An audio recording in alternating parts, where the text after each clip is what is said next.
Good evening, guys. Welcome to another installment on this Saturday live stream. Good to see you guys. Geez, I need to mute that one. I forgot that. Much better. So, we have one in the house. So, I wonder who you are.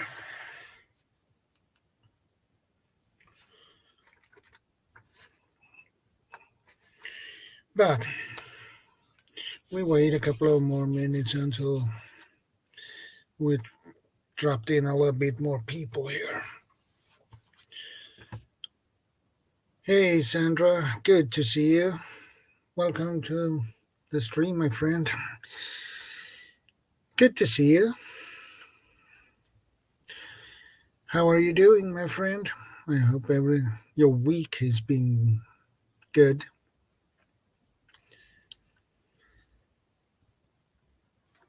My week has, been pretty stressful, but it is what it is. And we have 3 in the house. That's awesome. I wonder who the other 2 are. Well, it's good to hear, my friend. That is awesome that you had a great week.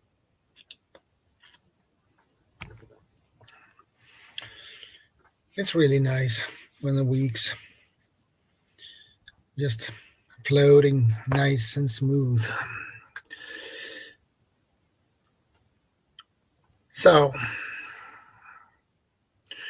I choose a different topic for today's stream. Garden design. MGOFWKSA.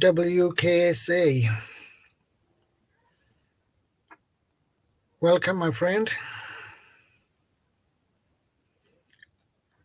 How are you doing?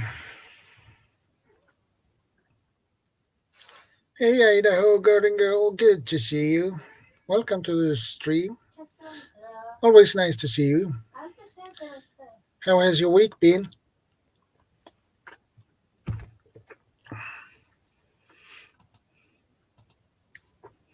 And I think you will find this topic for today's stream interesting, my friend.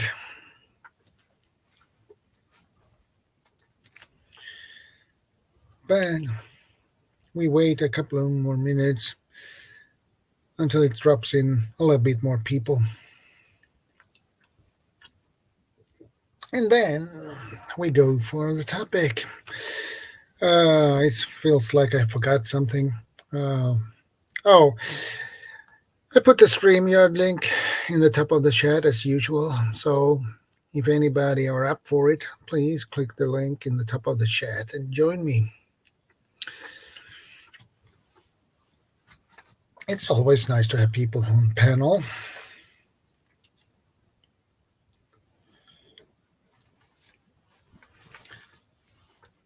So, Idaho Garden Girl, how are you doing? I hope your week has been great for you.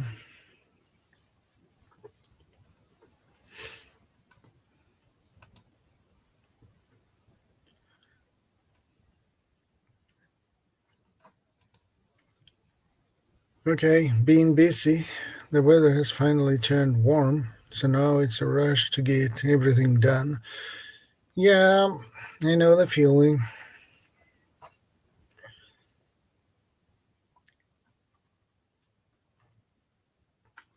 Yeah, you need to get your seeds or your plants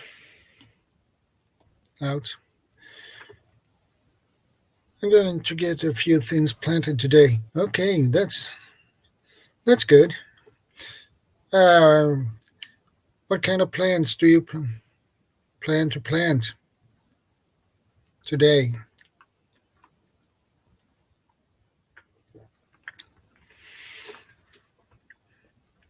That sounds odd.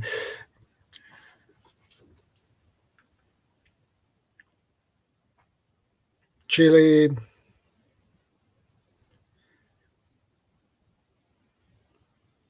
beets, radishes, parsnip, or just regular flowers or kale.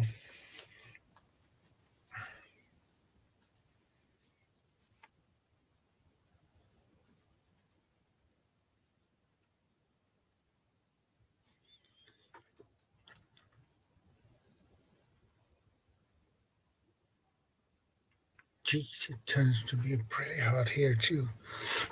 Jeez.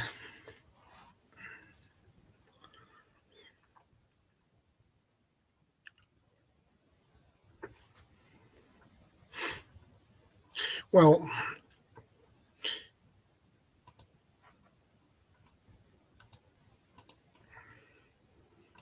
today's topic, my friend, is I bought some rare boot raspberry plants. I don't have the garden space cleared out yet, so I need to get them in pots for the moment. Okay, that's good. Yeah, you need a space for them, so that will be a lot of work, my friend. Hey, Iron Fire Horse, good to see you. Welcome to another installment of this Saturday live stream.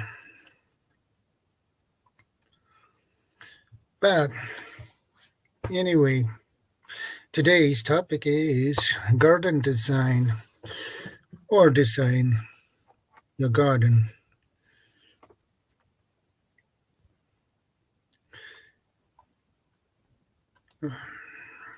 So first the raspberry plants will go in pots, then maybe a couple of weeks will go in the ground. Yeah, that sounds like a good plan to me.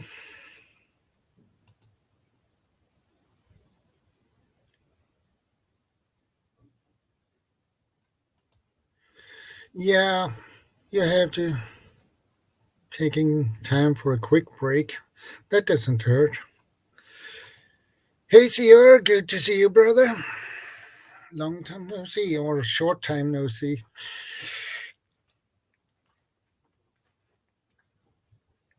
But anyway, garden design or design your garden. It's basically the same thing, just different words. Um,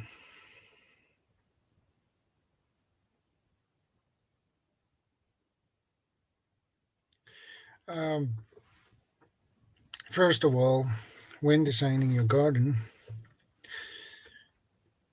um, first of all, it depends on how it looks before you begin, the shape of it, um, and of course, what you plan for your garden. If you uh, want some fruit trees,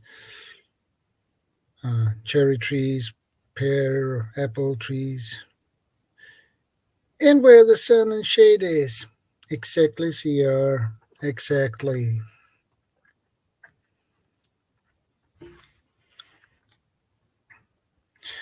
Hey, Kyle Krippner Vlogs. Good to see you, brother. Long time no see.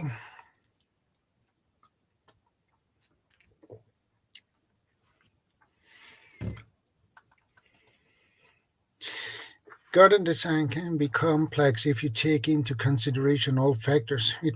It's worth it to take the time. I agree. I agree. Uh, and it depends. The design depends on also what you want with your garden.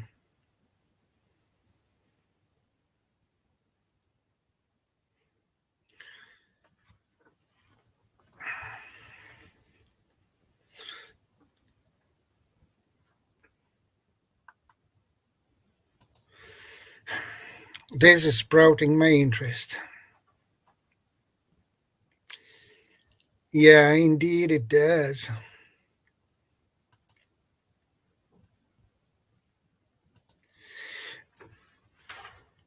I agree with that. Harder to move stuff later.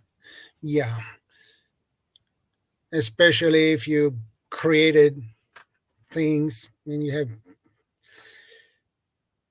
done it really nice and beautiful and you want to move it, you can't. So there is a lot of things you need to take in consideration when you plan your garden or design your garden. And do you need a ground cloth to keep the weeds away? Um,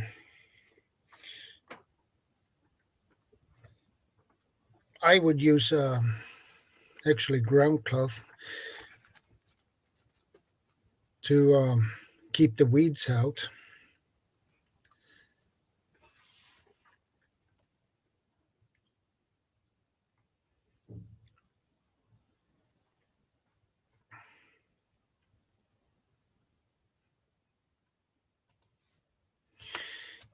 Containers are an option. Yes, it is. Yes, it is, CR. It is an option.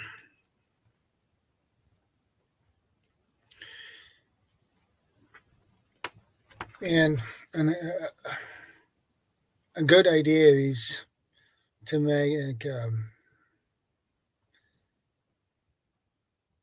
um, make a, well, you can call it a blueprint,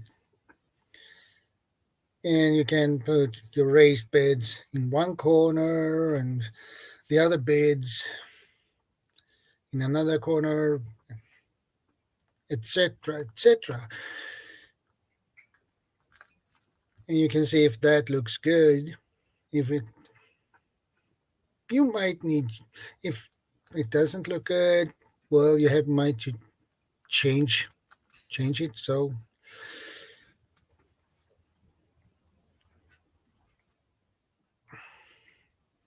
yeah,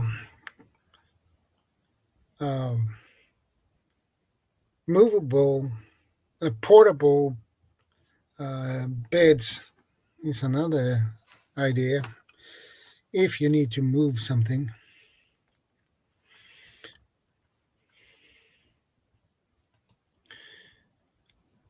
Depends on the climate and if you have unlimited water, though, for containers. Yeah, that's true.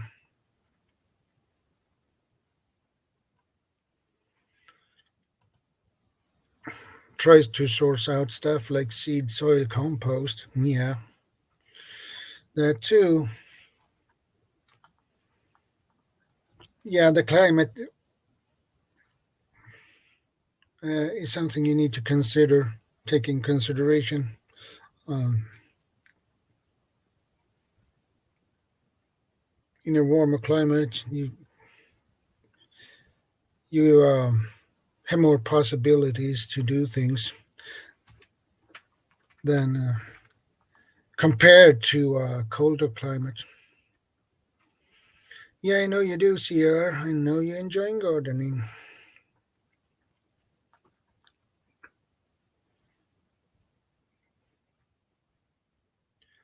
Yeah, I don't like the autocorrect in any way, so.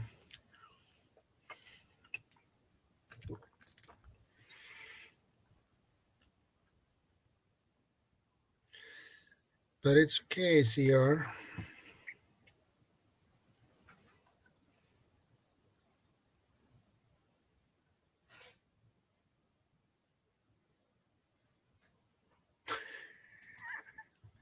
I was going to buy a rain barrel, but they wanted $100 Canadian. I chose to go camping instead.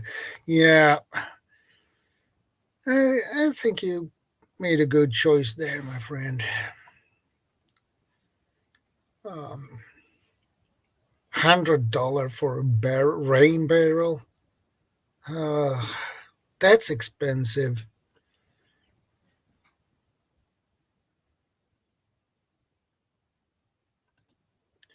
I have a great book called Grow All You Can Eat in 3 Square Feet.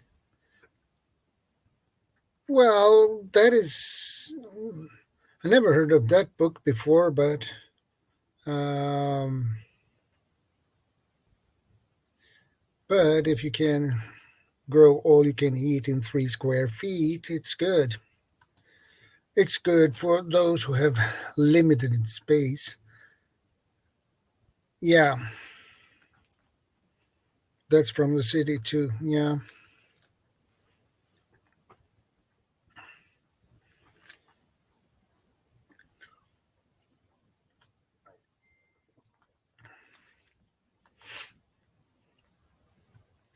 If you have limited space, you need a different design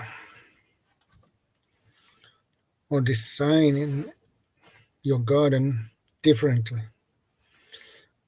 in a different way.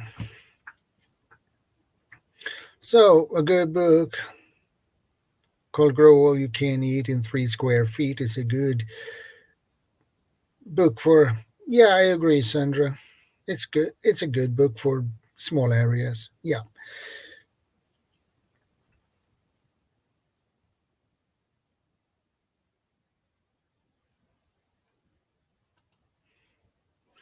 Sounds interesting. I eat a ton, lot.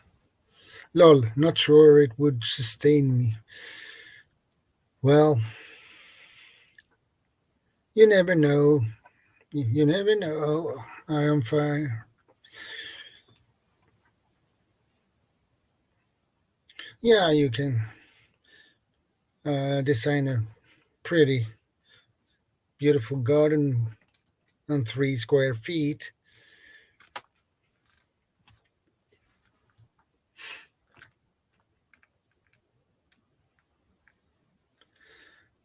Yeah, I would probably, Sandra.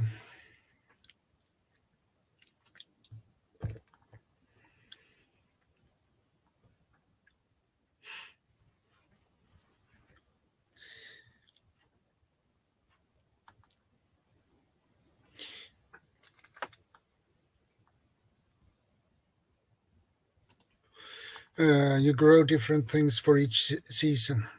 Yeah, that is a good idea to do.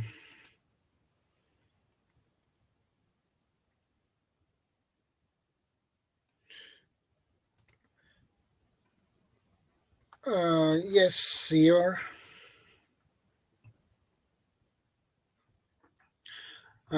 Some plants need more space. Yeah, I agree with you. So you need to take that in consideration as well.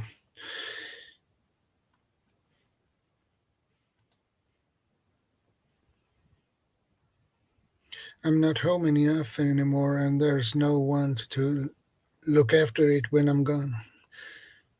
Well, yeah, that is a problem too.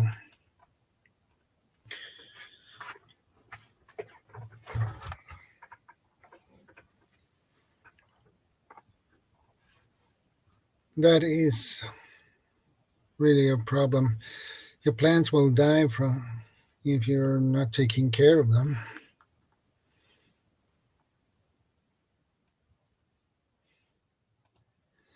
My house plants even died when I went away for 3 weeks. Yeah,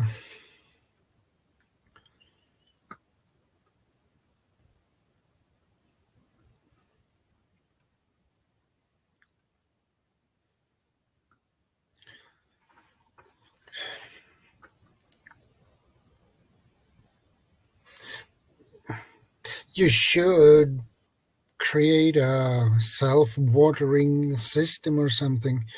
That would probably keep your house plants alive.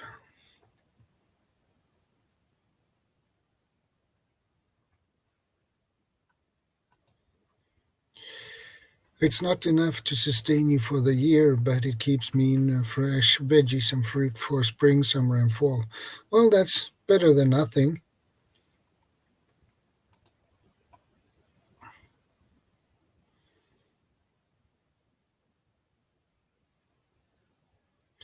But I love gardening. When I can't go anywhere anymore, I'll start gardening again. Yeah, I love gardening myself. I wish I had a garden uh, with a decent sized garden, but it's hard when you live in an apartment. So you can only make yourself a small garden on your balcony.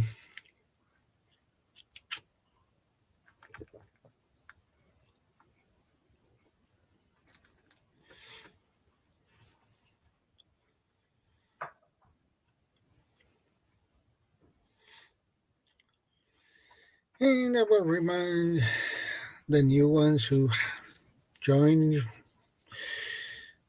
if anybody are up for it, you can click the StreamYard link I pinned in the top of the chat.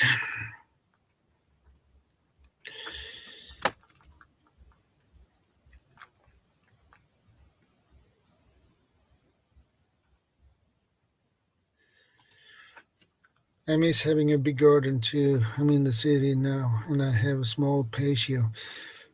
Yeah, a big garden is nice to have actually. I like it.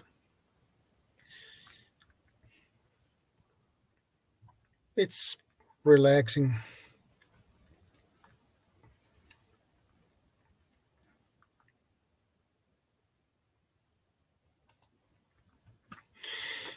If all you have is the balcony, you should check out the book. I got it on Amazon. Okay, I'll check that book out.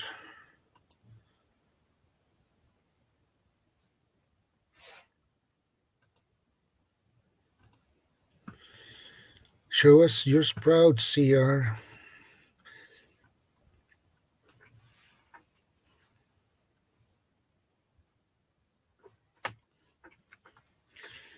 But I got a decent sized balcony, not a small one.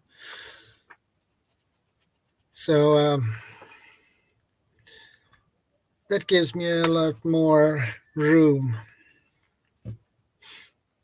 Hey, Tammy, good to see you, my friend. Hey, Bob942, good to see you.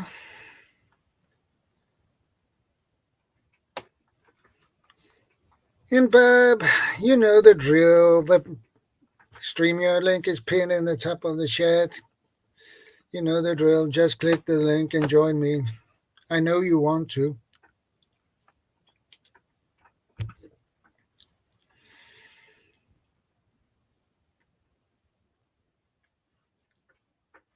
So,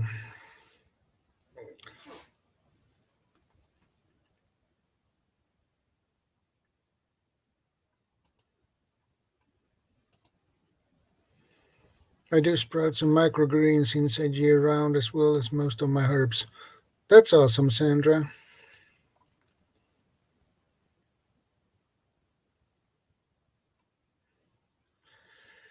Yeah, Bob is in the house.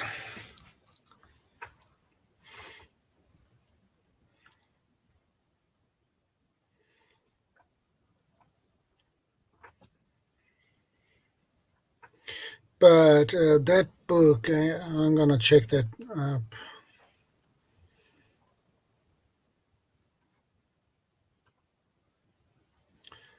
Uh,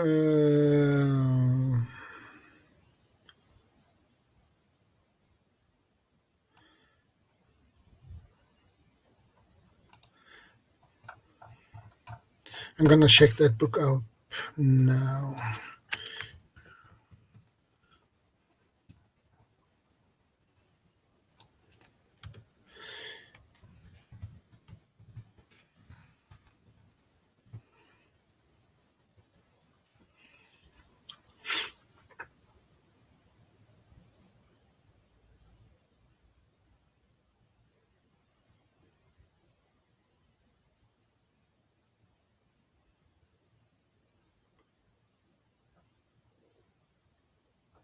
Okay, I found that book on Amazon. I keep it there.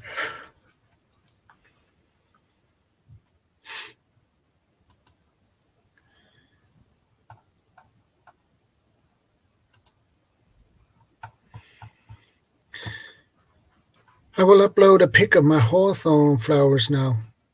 That's awesome, Bob.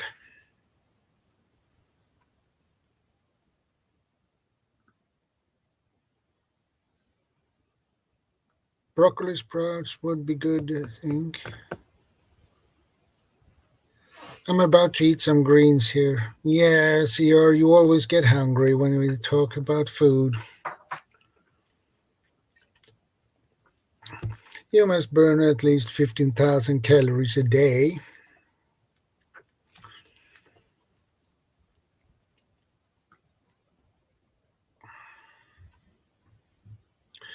But anyway, uh,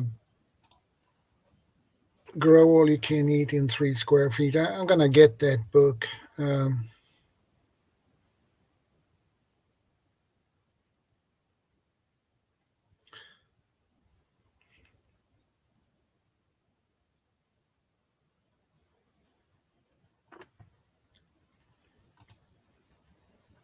So,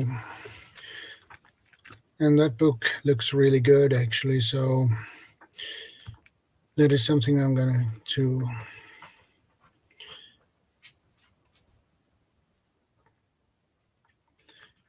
get soon. But anyway, uh, I need anyway to figure out how I'm gonna. I need to figure out how I'm gonna put something on my balcony to design it as I want it.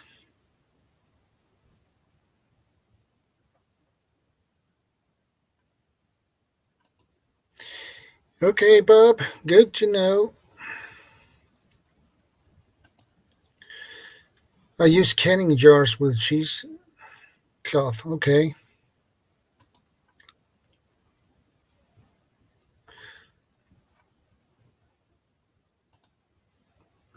Yeah, I agree.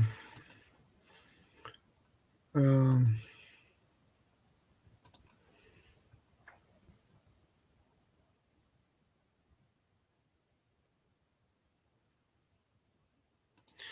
I'm gonna check it. Um,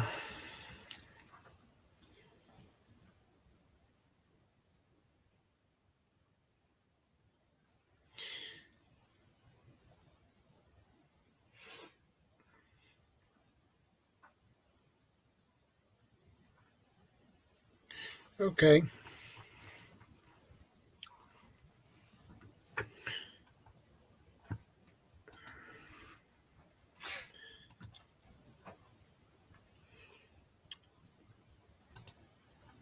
I think I'm gonna do like this.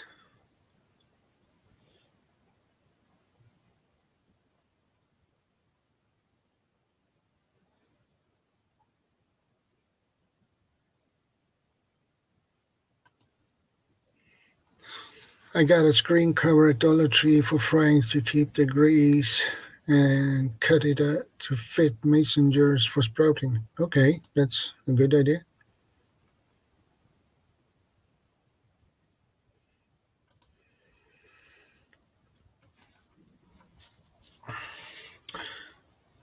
Where were I? Oh, uh,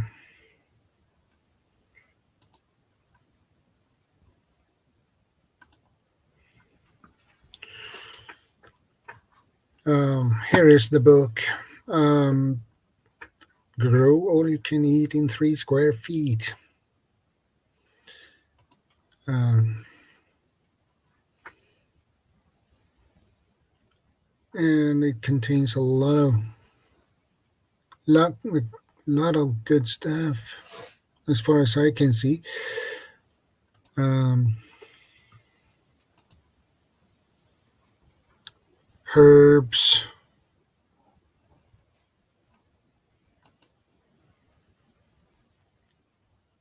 15 top high yielding crops, 15 top quick growing crops. Okay, interesting.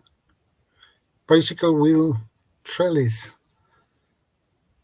Okay, I have seen something similar before? Do it yourself raised bed. Okay, that's cool. Really nice. Yeah.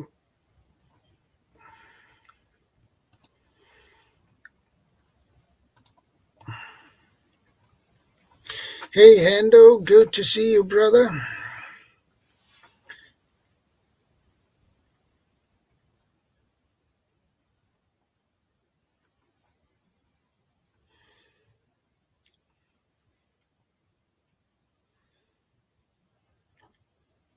How are you doing, Hendo? I hope everything is okay with you.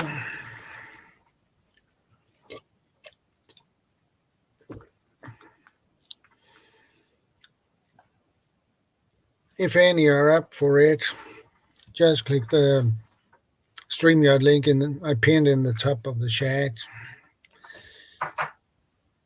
And join me if you're up for it or feel for it.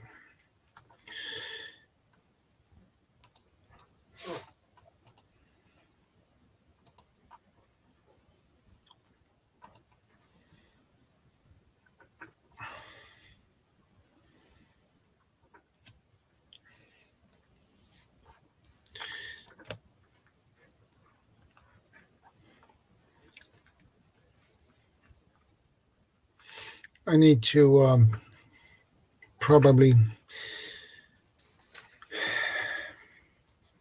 see what I can do on my balcony and how I'm gonna put things.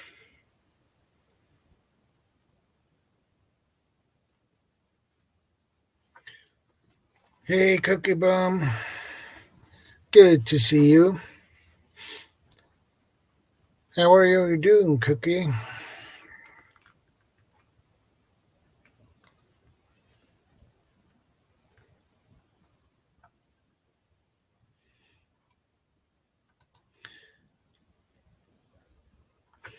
And Bob, you can join me up here.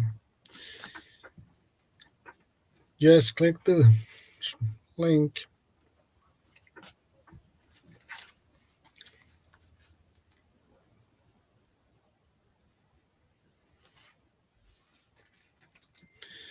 It's always nice to have someone up here too on panel.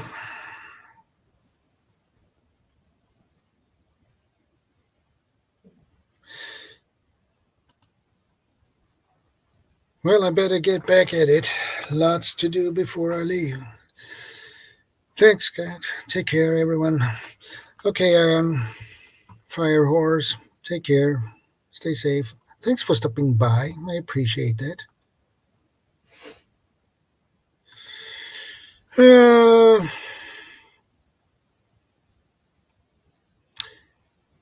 Turning my balcony into a greenhouse. Well, that might be difficult.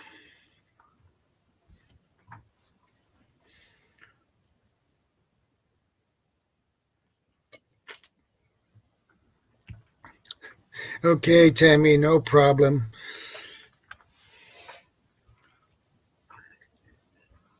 No problem, Tammy. No problem. Don't worry about that. Safety first, especially if you're in the car.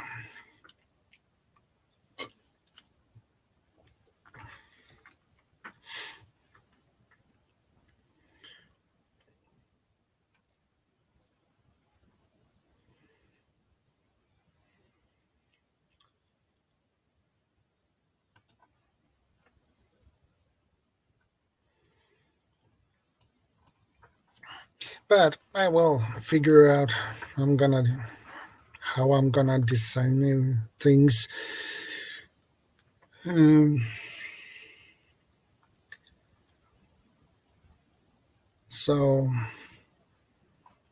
maybe I can fix something.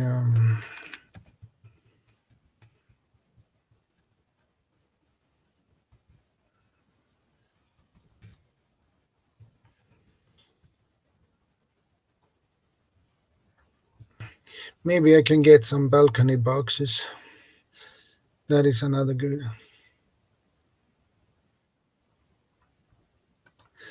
Hey, Bob. Good to see you. Do you hear me? Yeah, I hear you loud and clear. You care. I found that old song from back in the 80s, man. I might Yeah, I'll be talking to a wall. No one realized. I think I'll dye my hair blue. not red, I hope. I was jamming out to that. It came up on a side thing on YouTube. Oh man, I love that song. Yeah. It's like a West Coast U.S. techno music back in the 80s. It's good stuff, man. Yes, I'm not a big fan of techno music, but some some techno can be really good to listen to. But Yeah. I recall back in the early 80s is when it first started, and I was a young adult then. It was like, wow, this is different. Some of it was garbage, but some of it was pretty good, man. I enjoyed it.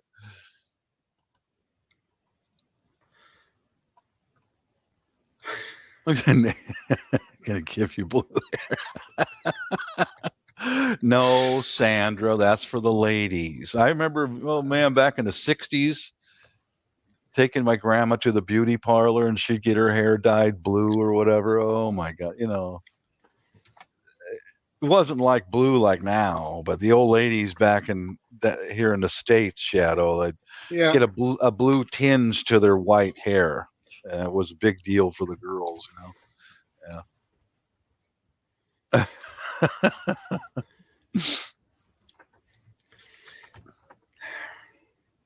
well, design your garden design. Garden design, yeah.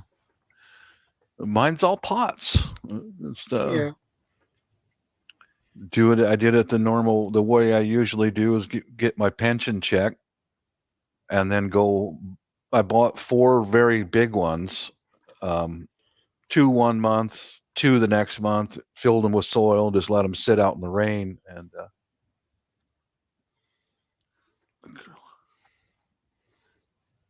oh yeah, okay, yeah. But I just planted my vegetables yesterday, so. yeah, hmm yeah. That's good. Got a couple different kinds of peas, uh, Swiss chard, and some squash, yellow squash, the summer squash. Yeah. Yeah, Before I got vegetables, I took the wife with me because she does all the cooking. I said, yeah, "You choose the seeds," you know. yeah, yeah. It does.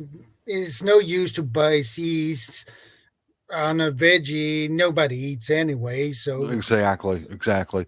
And it's just pretty much she and I because the kids, yeah, they cook for themselves, they do for themselves. So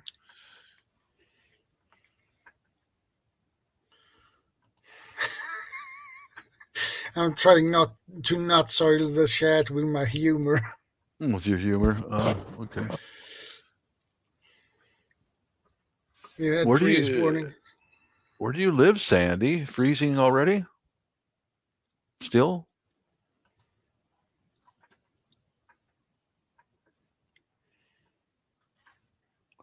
Yeah, we had yesterday.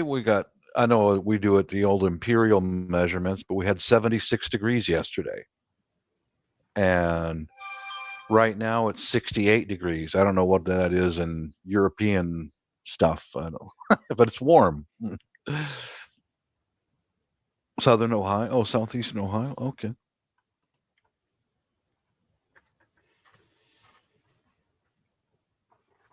Yeah, I'm out here in Seattle, and it's nice again today, man. It's My wife bought me this speaker thing for Yeah, my birthday, and we tried to figure it out. And yeah, I'm old. Come on now, don't laugh yeah, at me. I'm old. So I went to the University of YouTube, pulled up a video, and I got this thing working now. So yeah, she's gonna order some takeout, and we'll sit on the patio and listen to some music and have a nice lunch together. Yeah. Yeah, life is good, man. 68 is 19 degrees Celsius. Okay. Yeah. Yes, that's where we're at right now. It's supposed to be probably 10 degrees warmer by the end of the day today here. Thank you, Hendo. Appreciate that. Yeah. Happy birthday. I hit big Belated 60, birthday. 60, my last birthday. Yeah. And Uh, next month I turn 52. mm, I'm officially a dirty old man. It's official. Yeah.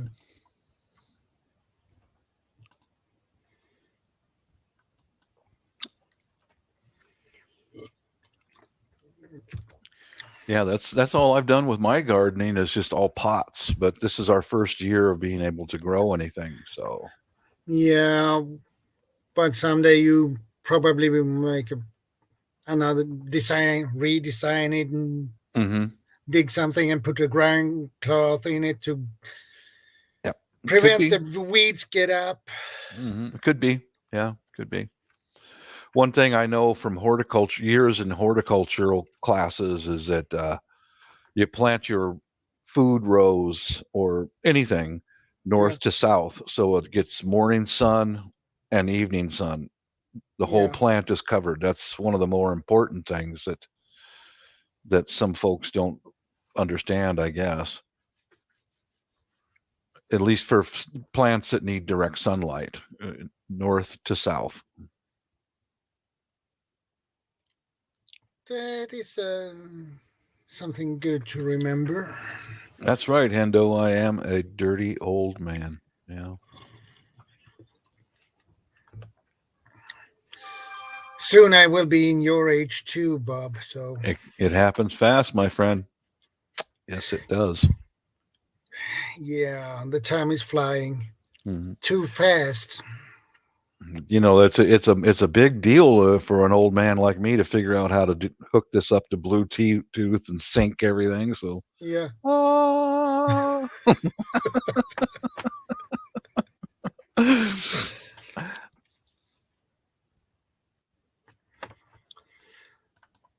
And there we have CR. LOCR.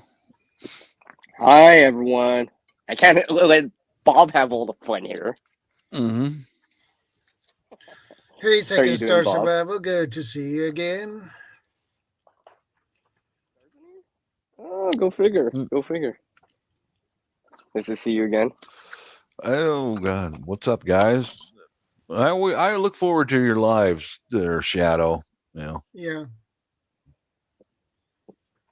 And Verna. yeah, her too, of course.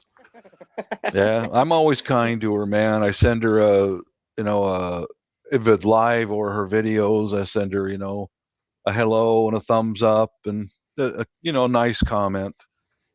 It looks like she's on her way to going back to her home island, and she's from Bicol, and she right now. That's how it is there. Is that most of the jobs are in the cities, so Yeah. she moved to near Manila, and she sells fruit on the street. And you should see the journey she got to the port, riding in the back of an onion truck. Her and her son, a truck full of Okay. onions. Yeah, that's life in the Philippines, man. Yeah, that is a nice ride.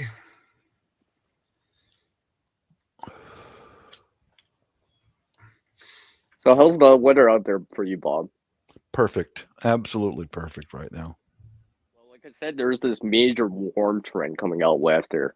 For anyone that's actually been paying attention to their extended forecast, the jet stream, we got hmm this big, like you look at it, it's really, really warm, and especially out west there. Yeah, I'm loving life right now, man. It's great. Yeah. I'm actually tempted to grow stuff like directly outside, but I got to remember it's still like the end of April. I got to remember the time of year. It's like, I shouldn't. But I mean, I've tried some cool weather crops first, like green onions, right? Because that, you know, even if there is frost later or coolness, they could still handle that. I mean, I'm not done start the tomatoes yet out there. I thought of tomatoes, CR, but wife and I don't really eat that many, so I went, nah, we'll grow some squash instead. Yeah, eat, as in the preparedness community say, like grow what you eat. Exactly. Yep. Right. Gardeners would say that too. The homesteaders would say that too. Grow what you eat. Right. If you don't like it or don't have enough of it, don't grow it or just grow one. Right. If you want to, just grow one tomato. Fine. Don't waste the effort on something you're not going to use. So the heck with it. Watering and the caring of it and all this other stuff you have to do too. So. Well, I think you'd be happy to know, though, CR, you watched how I mixed in coffee grounds, leaves, and paper and all that soil. This stuff's growing the everything very well. In fact, I had to transplant a blueberry bush out of one of the pots. I kept it there temporarily and transferred it into the soil recently, and that stuff is composting down really nicely. I could when I took the blueberry bush out of the pot, I could smell how that stuff was brewing. The soil was composting. That what some of the gardeners and homesteaders say, that earthy smell. Yeah, like that. Yeah, you could work out.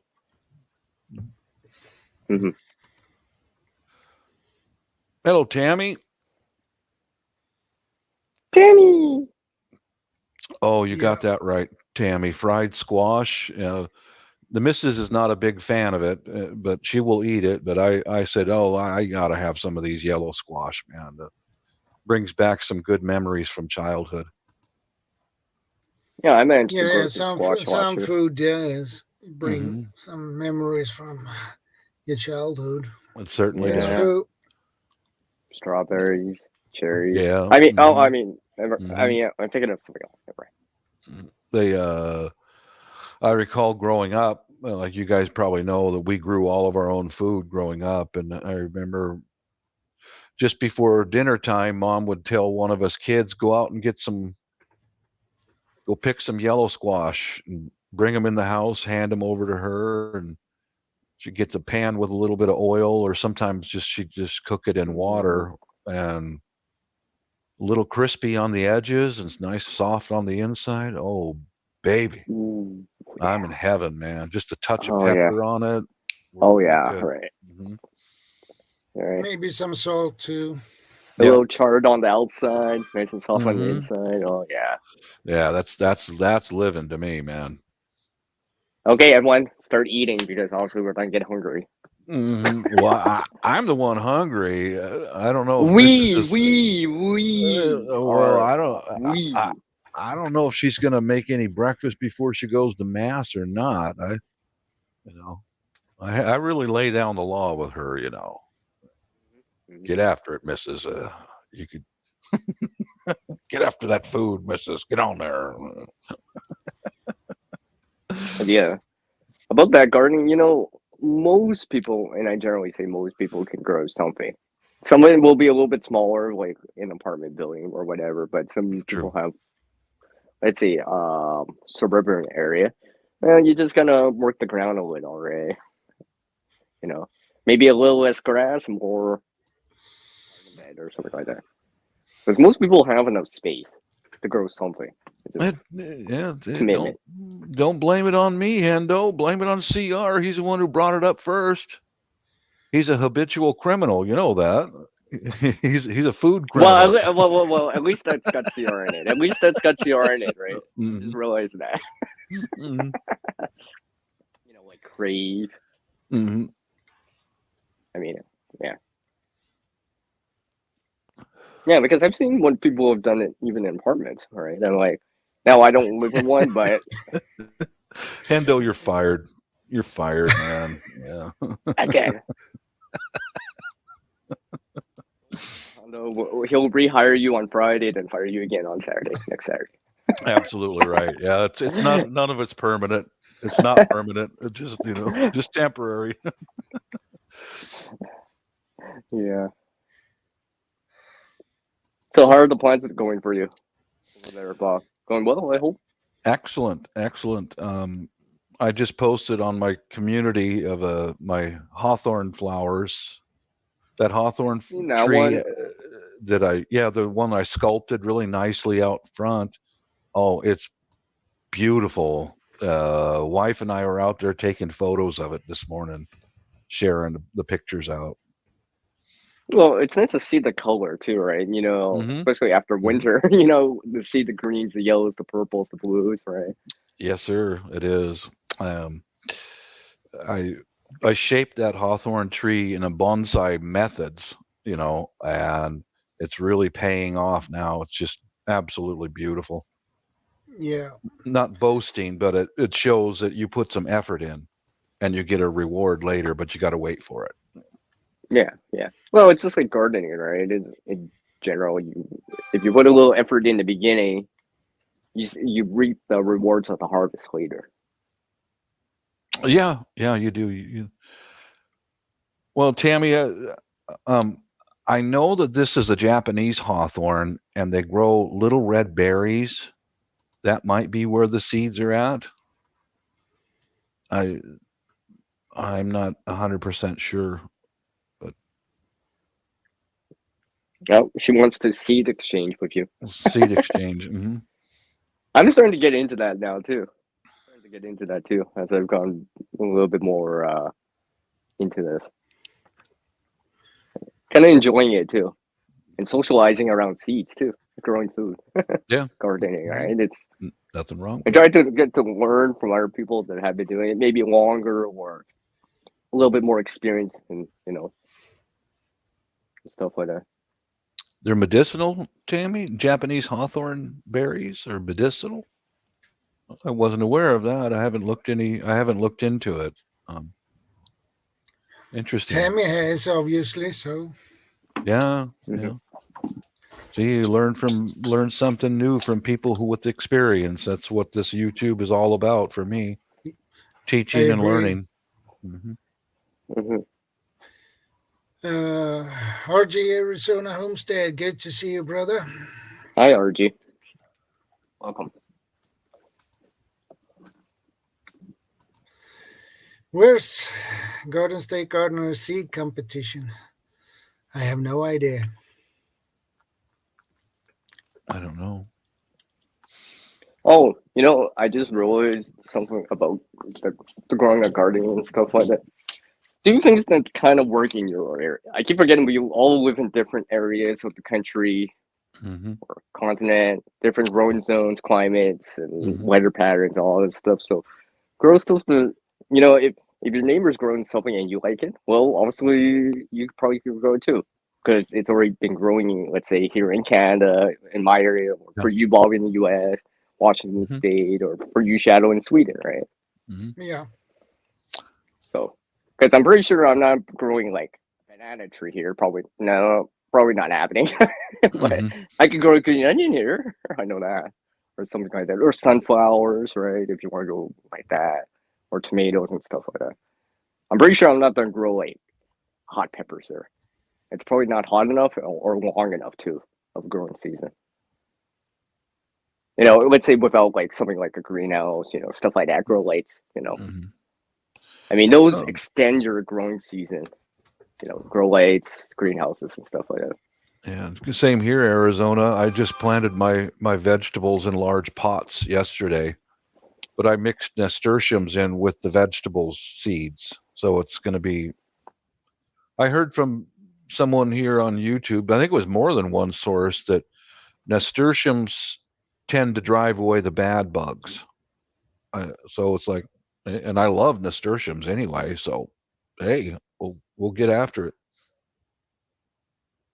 My check came in early. My pension did, and it's in the bank right now. And I'm going to get about a dozen, maybe more petunias, which are petunias and nasturtiums are my two favorites. and I'll pot them up, and then all my planting stuff will be all done. You know, so I'm Yeah, excited about that. I'm all excited about that. yeah. Oh, I was remembering for or people with well, that companion planting, things that go well together, Hmm. Yeah. generally speaking, because they're they're mutual, like marigolds, for example, right, and stuff like that work well together. They help each other out. They're mutual. Hmm. They have that symbiotic relationship, like in the soil or all that stuff, right? I mean, there's probably a lot of that out there, right? Hmm. So stuff like that helps too. Marigolds, yeah. I've grown marigolds before, but I Yep. really prefer petunias. They're a real neutral plant. I don't think they do anything like bug repellent, but they do attract bees. So that's. But I just Hmm. love the good memories of when I was a kid. My mom would grow barrels full of petunias, and Fourth of July I'd put firecrackers in the flowers and pot and blow them up. Mm. Uh, the marigolds are actually very useful. Uh, you can dry them and put them in, let's say, olive oil, and you let it set for a couple of days, weeks, and the oil will change the color, and you can use it on your skin. Really? Yeah, I'll be darned. Huh. Learn something new every day. That's what I dig about this internet stuff. yeah, me too. Marigolds repel bugs too. All right. Yeah,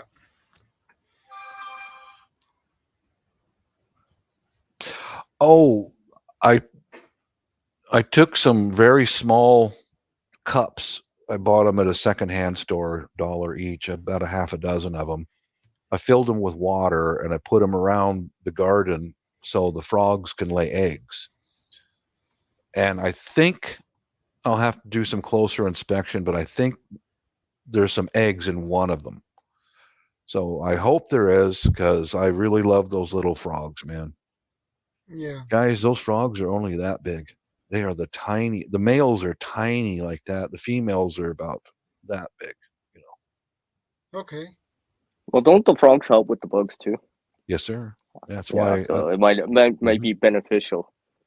It's like the spiders, the dragonflies, the ladybugs, mhm, mhm. stuff like that.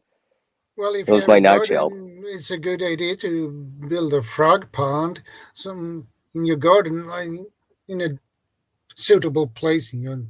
Certainly. Hmm. That would be a good idea. Yeah,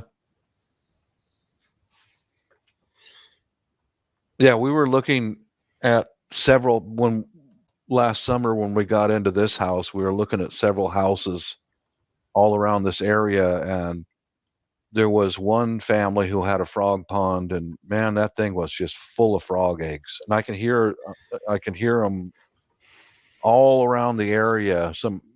Any of those drainage ponds and all that, they're just full of frogs, man. I love them. It's like music at night. It's beautiful.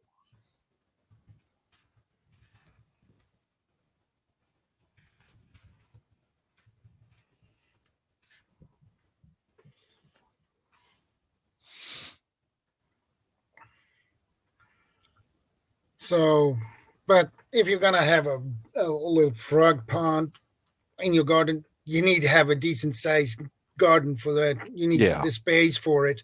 yeah. So, when you design your garden, you need to take that Hmm. in consideration if you want one, because you need your garden shed and tool shed and things like Yeah. that, probably. So you need to Hmm. use the space. Hmm.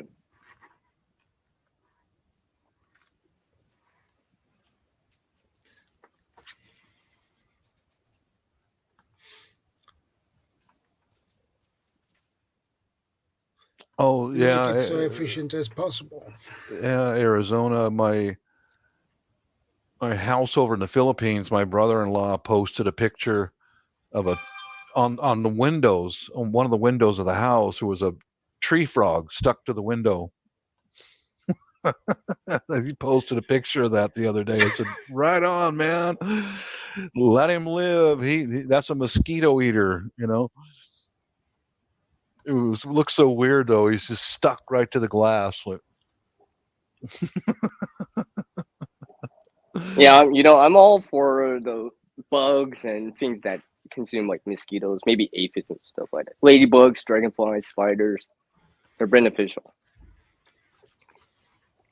they have their place. That's why the good Lord put them on the earth. You know. Right? And keep those air bugs like aphids and mosquitoes in check a little bit more. Yeah. Well, because I always figured if you have rainwater, standing water too, right? Well, Mm-hmm. you're probably not having mosquitoes, and you need water for the gardening, right? Like rain barrels and stuff like that. So Yeah. it's one of those things. Yeah, And if you have, I got all well, I was kinds of gonna say, plans.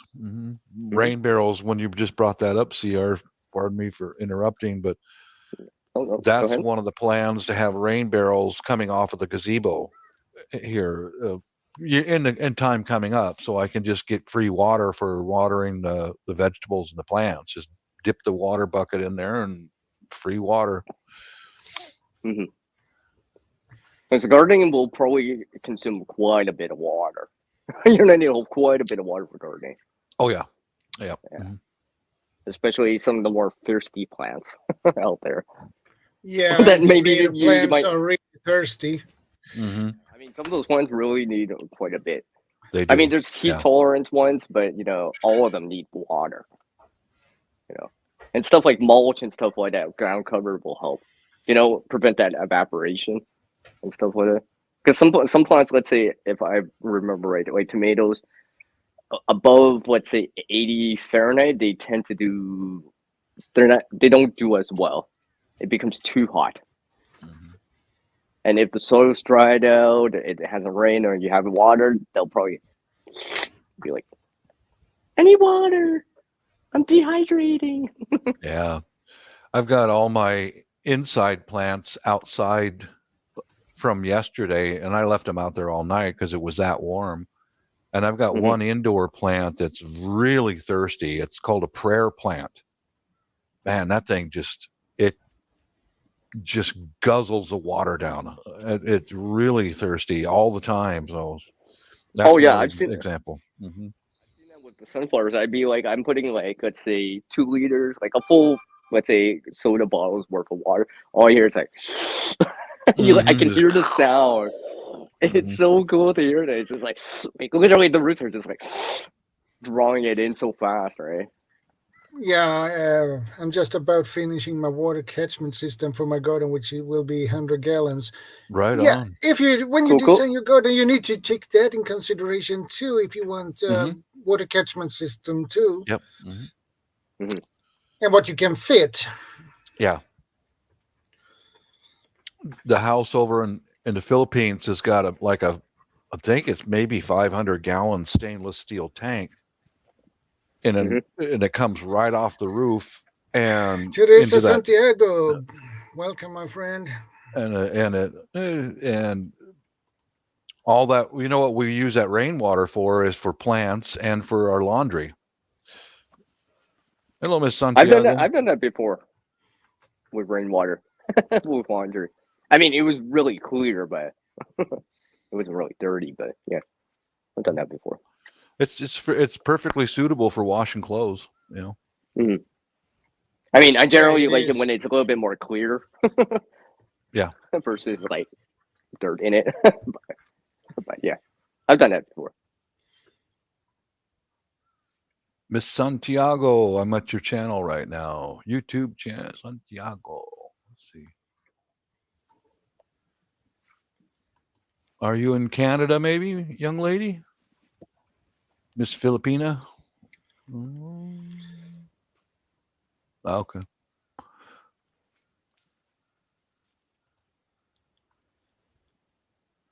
I guess she's not answering. She's afraid I'm a creepy, dirty old man.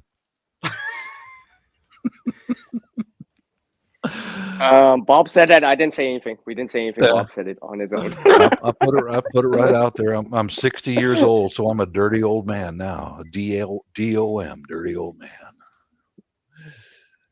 Well, that's because you're getting dirt time in the garden.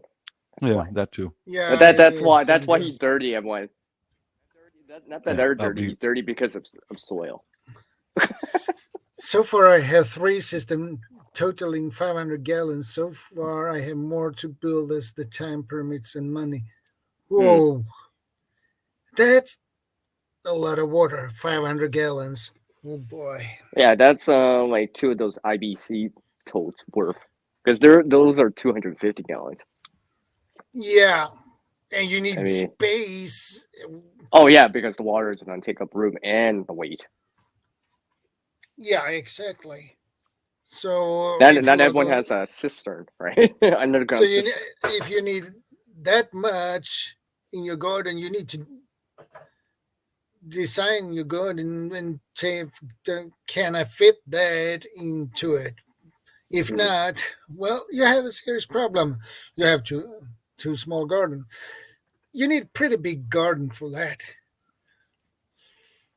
Oh, just to add and factor in, how much water do you necessarily need once the garden's actually going? Like it's like full, like you get greens and greens and flowers and all that stuff everywhere. How much water are you actually adding per day?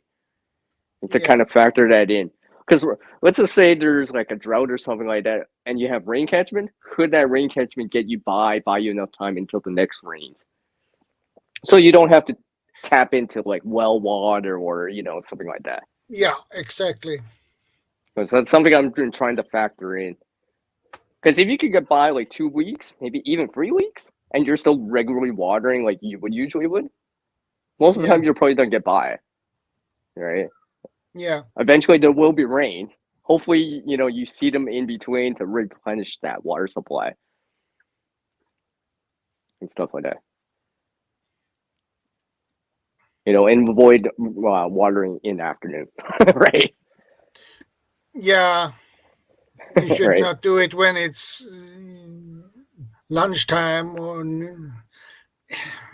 it's not Yeah, a when- good idea. Morning and evening.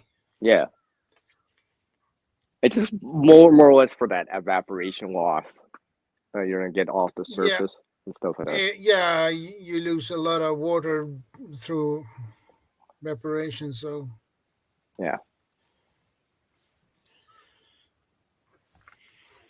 I try to This avoid win- that as much as Yeah. possible. yeah, you should. I mean, Uh, depending what you're doing and stuff like that. I mean, if it really needs water, obviously it really needs water. yeah, But hopefully you schedule it or kind of more routinely did it in the morning and evening. this winter I cut up a lot of wood and used the chips off the chainsaw and then put in garden soil on top of that. It's been working out great. Well, that's awesome, Margie. That's really good. Oh yeah, okay, yeah, I see what you mean. And add some nutrients back into the ground that will break Yeah. down in time, and as the gardening and community and such say, or even the permaculture community say, feed the soil to feed the plants. Yeah, That's what they say. well, if that works great, you should keep doing it.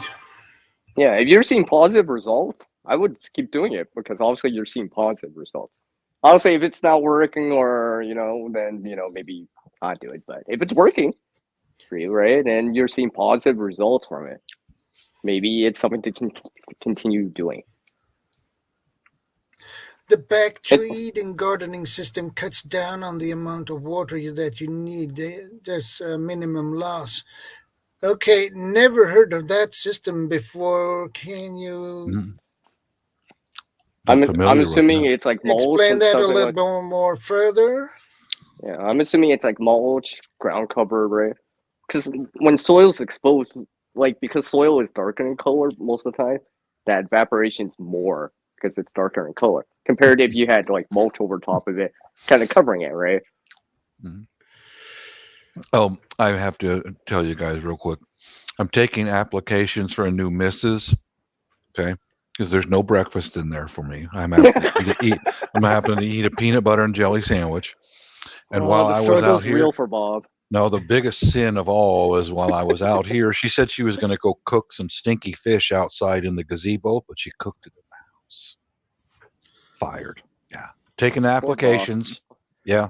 Applications. Yep. Hey, Vanessa, good to see you. Yeah, Bob will drop his email down in the in the chat. Shadow added it to the description. You can notify him. Subject: need new missus. Yep. The application form is on the email link below. Hi, Yeah, Kitty. exactly. This is Well, Vanessa.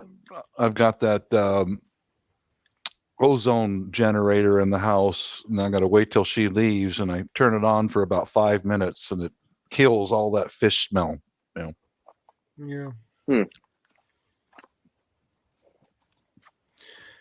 It's an old system and it holds the water much longer and will break down over time. Being off grid and heat my home with wood, I have a lot to use regularly. Yeah. Yeah, I see what you mean, RG. You're using the resources that you actually have, right? First is kind of importing stuff in, right? I think that makes sense, right? You know, using the resources off the land in your local area. It's just like you, Bob, using Certainly. the stuff that you do You put have, the right? wood from shredding trees on top of the soil, keeps weeds down, and highly reduces the amount of water needed because it's retained. Okay. Mm-hmm. Well, it covers Tammy, that That soil, sounds right? like a good way to solve the problem. I mean, I can bring up a joke here. Tammy, you could apply for my temporary missus. You could apply for the position. It's in the email link below, next to the PayPal link. So yeah.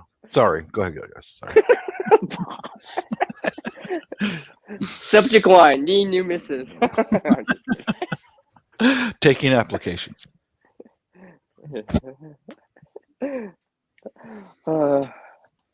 Great, I forgot what I was going to say. Just kidding. But yeah, it's Sandy. Yeah, I remember trying this with like the tomato plants I had back in 2021 because, and I mentioned this story before. We had the large heat wave here in Canada, right? It was 95, right? And tomatoes don't like higher than 80 per se, right? But I think what happened, I put mulch to cover the soil around the tomato plants. Basically, I could water like in the morning, mid-afternoon, let's say 4 o'clock, 5 o'clock, the hottest part of the day during the summer. The ground was still wet, still moist, so it didn't dry out, and it kept the roots cool. Like I didn't see any, ill effects from the heat. So I'm very convinced about doing stuff like that. Oh, you want to? Well, I guess you got an intern, Bob. You got an intern. Oh. Yeah, that's a way to put it. Well, I tell you. Okay. I'm starting to take notes, Bob. Miss Santiago was in here. I'm not sure if she's still here or not. I was looking at her channel. And, boy, you want to get hungry, look at some of her videos. Oh my God, all this food. She's a Filipina. Big table full of food, and friends over. Oh my God. Sorry, but I have a soft spot for those Filipinas. They're wonderful. Yeah, we know that, Bob. Mulch steals nitrogen from the soil, wood chips don't. Good to know. I didn't know that. I'm trying to remember that now with the greens and browns. There's a certain relationship when it starts to break down. If I remember it. Don't quote me on it. I'm trying to remember that too. But I didn't have wood chips at that time, so what's worse, right? Less nitrogen or the plant totally dying, right? Like lack of heat, or I mean too much heat. So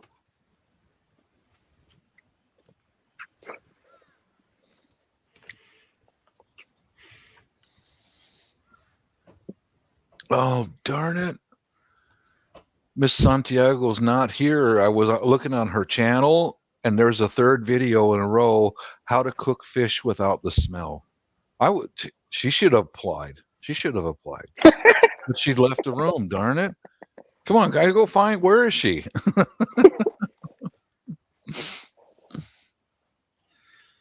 I'm waiting for Bob to put in the side chat. Please leave your application over here at blah blah blah email.com.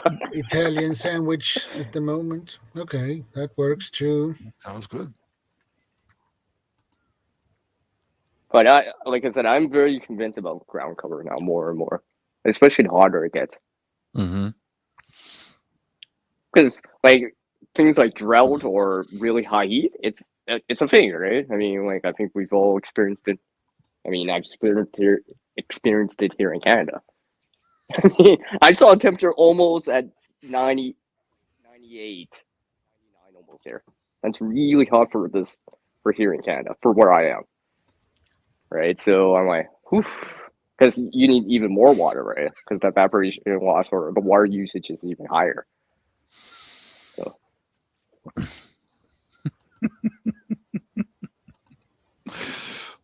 If you quit your wife for not making breakfast, you probably won't get any applications.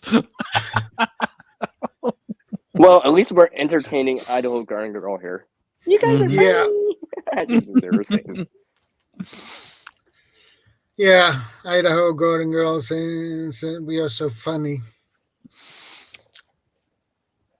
No, you know, we like to break up the soil a little bit here with some humor. Mm-hmm. It's Now good for I'm the spirit. hungry. I'm fixing huevos rancheros. Huevos rancheros. Right on. Let's eat. I'm not sure what huevos rancheros is, but Eggs. it sounds like taco. Eggs. Taco. Okay. I want a taco now. Huevos is Spanish for eggs. A Mexican dish. Mm-hmm. Okay, good to know. Mm-hmm. Okay, now Sandra needs to get something to eat too. There you go. If you don't hear me talking for a while, it's because I'm eating. Mm-hmm. Yeah, we figured that out. Yeah. It's like CR's hasn't spoken for the last half an hour. I'm eating, sorry. Mm-hmm.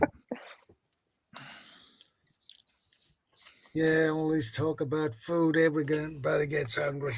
Mm-hmm. Mm-hmm. Lucky for me, I am already ate, so. Yeah, lucky you. But for the rest of us,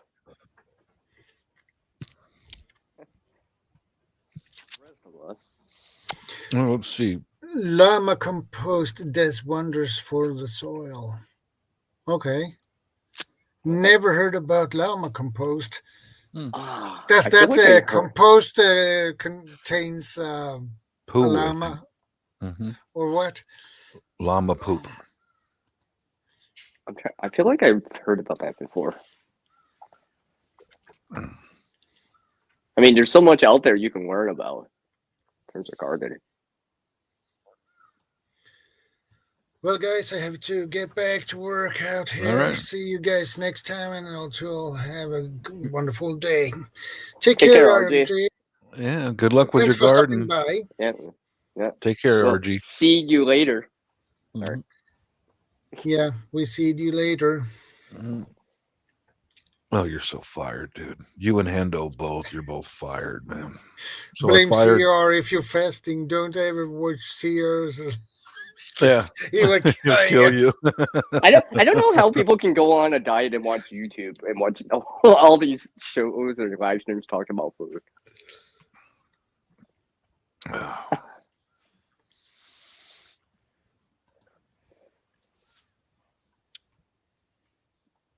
It's raining and cold for you, Vanessa. Well, like I said, that warmth will. It's starting out west here, so it will Yes. migrate out east Hmm. eventually during the week. Yeah. So Yeah, this is the first time I've worn short pants in how many months? I got short pants and a short sleeve shirt on now. see Yeah, my shocked face. yeah. Well, it's finally the weather has finally turned here, and it just like one day difference. One day it's crappy, freezing cold and raining, and next day, bam! Just and that first day of the weather turned was yesterday. Yeah. I've noticed it too. Like today's Hmm. Saturday, I've noticed it back on like yesterday and Thursday, and right where the temperature's rising, Hmm. and it's generally sunny everywhere. So hopefully, I see some Mayflowers.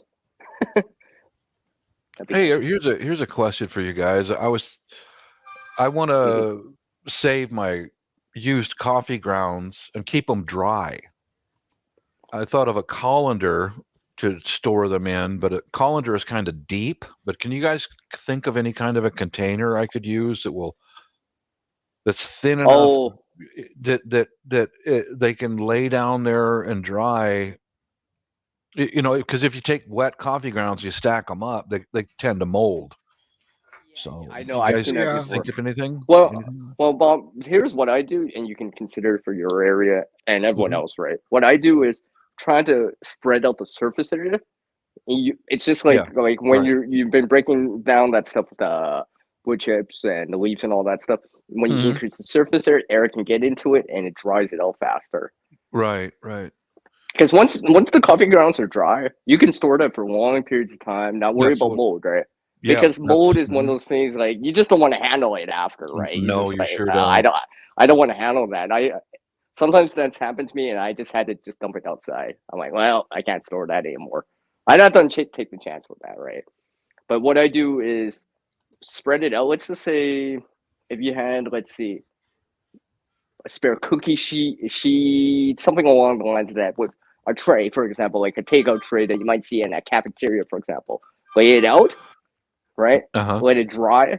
And what I also do is if I add more wet grounds to it, I mix it in with the dry and it helps it to dry it out because now the dry Oh, okay. stuff's interacting with the wet stuff and it'll pull the moisture out. Yeah. And every so often, and let's say it was deep enough or whatever, I kind of just shake it a little, add some air into it every so often, and it'll Hmm. dry out. I mean, you could put it out in the sun, but you want air and heat to get in, so it dries out. Well, that way you could just store it and use it when you're ready to use it. Right. Right. That's what I'm looking Right. at is dry it out and store it, and then after everything grows, I'll mix it in with leaves and everything else. And Yeah, like maybe for the fall time, for example, right? Like correct. I Yeah. just added in stuff for the springtime. Now I'm storing stuff for the fall time. Hmm. Right? My friends are like, "What? You're already planning for fall?" I'm like, "Yeah, well, because I've been doing this for the last 4 years. So that's just how I do it now." Oh, Sandra recommended a plate. Okay. I've got some spare plates that I put my potted plants on. Yeah, I could do that, Sandra. Yeah. Okay. Very Yeah, cool. like something Mhm. along the lines of that, right? Mhm. You don't want it that you want it wider and more surface area than deep. You don't want it deep because Right. Right. the air's not Mhm. gonna get down Mhm. underneath it. It'll still be wet, and then eventually you'll get that mold, and you don't probably don't want to handle that. I don't want to Correct. handle it, Yeah. so that's what I do. And then every Yeah. so often, just kind of shake it, stir it a little bit, just so some air can get into it and stuff like that. That's what I Yeah. do. I started grabbing eggshells out of the trash can, and I'm gonna mix those in with that stuff this year. Yeah, Eggshells, coffee I've mixed grounds, it. all that. Mhm. Yeah, that's what I Mhm. started to do too. Well, like I've mentioned before, the eggshells when you grind them up, if you shake it or whatever, blend it or whatever, it creates that cloud. I don't like to deal with that, so I put a little bit of I coffee grounds in it just to weigh it down, so it's less likely mhm. to kind of develop that kind of white cloud from shaking it and using it, right? Because I see it and I don't want to deal with that. It just keeps down that kind of Certainly. eggshell dust, so and stuff like that. So I find that helps. because I've been storing a lot of this stuff, right? So, I mean, this could work for someone that lives in an apartment, right? Someone that doesn't have a compost bin outside, for example, right? Excuse me. Yeah, I'm looking at Yeah, like at the end of the year, I can dump my flower pots out, and I want to dry that potting soil out, and have dry ingredients handy. Throw it in that big vibrating tumbler bowl and mix it all up, and then store it dry. Yeah. Over the winter. Yeah, I've got a for garden sure. shed, and that's just about the only thing I want to keep out there. It's just Yeah. that, you know. hmm Then early in the spring or whatever. I mean, for me, it's just right after the snow melts that I do it because I have access to the ground again. But for you, maybe I don't know, February, maybe even March, right? Then you apply it on the ground, give it some time so it allows it to break down. Because obviously it's not broken down yet. It's still not Yeah. available for the plants yet. It still has to Yeah. break down, right? But Mhm. it won't Yeah. take that long because you start to break it up. You accelerate the process, right? Yeah. You gave the bug, it's like pin size, right? So bugs, the microbes can get to it so fast, and you'll be like, oh, it's gone. Oh, and the next thing you know, oh, the plants are growing well, yay! Well, Mrs., I just saw her sneaking out to go to mass and no breakfast. Yeah, she's gone. leave you hungry. That is not a good idea. I tell you, I had to resort to peanut butter and jelly, guys. My Oh, abused, the struggle neglected is life. real. It is. Real. Yeah, the The struggle's struggle real is for Bob. real. It's real. Struggle's real. Yeah. well, maybe that gardening will help. You'll be like, oh, look at this! I'm growing microgreens and Yeah, I'll be lettuce and able to dismiss her soon. As soon as I get some fresh vegetables growing, don't need you no more. Yeah, down the road you go, Mrs. Down the road Mhm. you go. Yeah. I mean, stuff like that could help in terms of the preparedness side, supplement your food supply, right?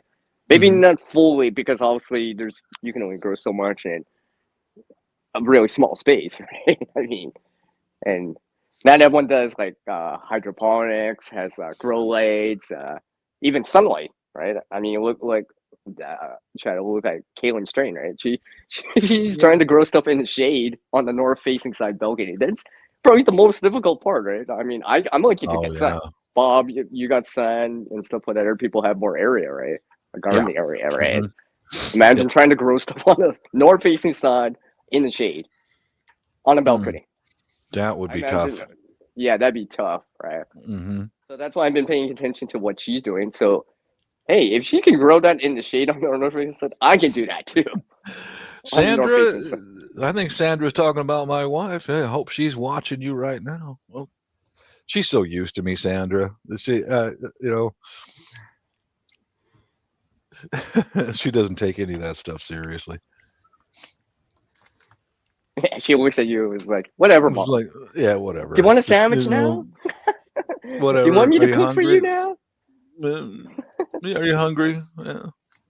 Well, like today, I presented my. She's laying in bed, talking to her sister on Facebook, and presented myself. I said, "Look at this. This is one big hunk of manliness right in front of you. You know, right here. That's yours. Everything you need is right here, Mrs." This is all yours. Yeah, she looks away from her phone and just smiled and goes, "Okay, keep dreaming." Yeah, then she shows you all this food. It's like, but this could be all yours too. Mhm. Uh, Oh yeah, so I got to keep her around for that lumpia stuff. Dang it, Tammy. I think you and my wife are conspiring. I think. yeah, you secretly never she's been know. like emailing her. Mhm. Yeah.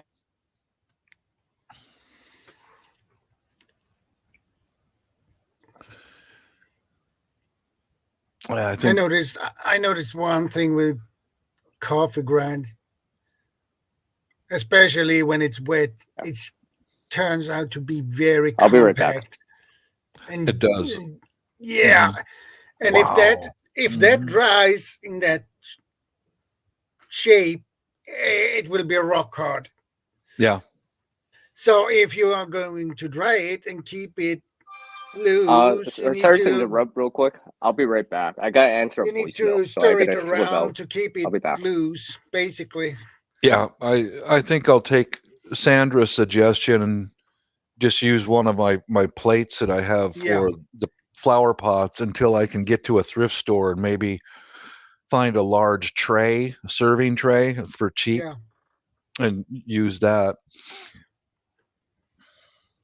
I really would like to reuse everything possible before it goes into the trash. You guys saw how I do the paper and all that. yeah, So yeah. Use as much as you can is the best thing.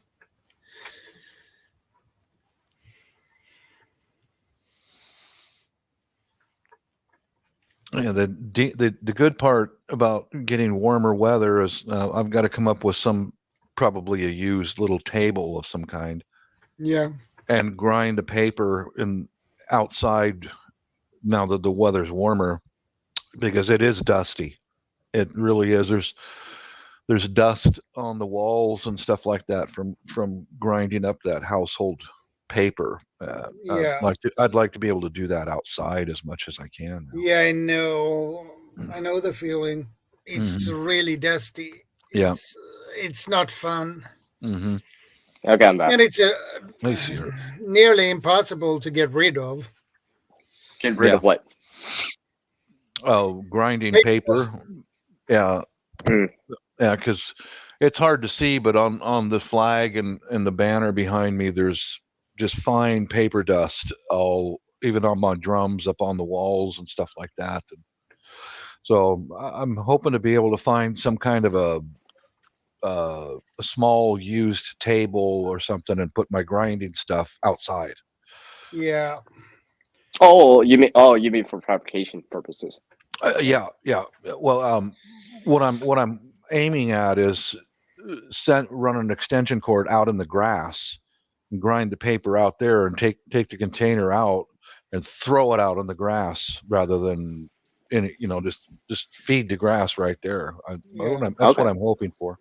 Well, I think in the gardening community and the homesteading permaculture community, they kind of what they call that chop and drop, where you basically just chop it, and drop it as is, Oh, okay. without going through the process of composting in a bin.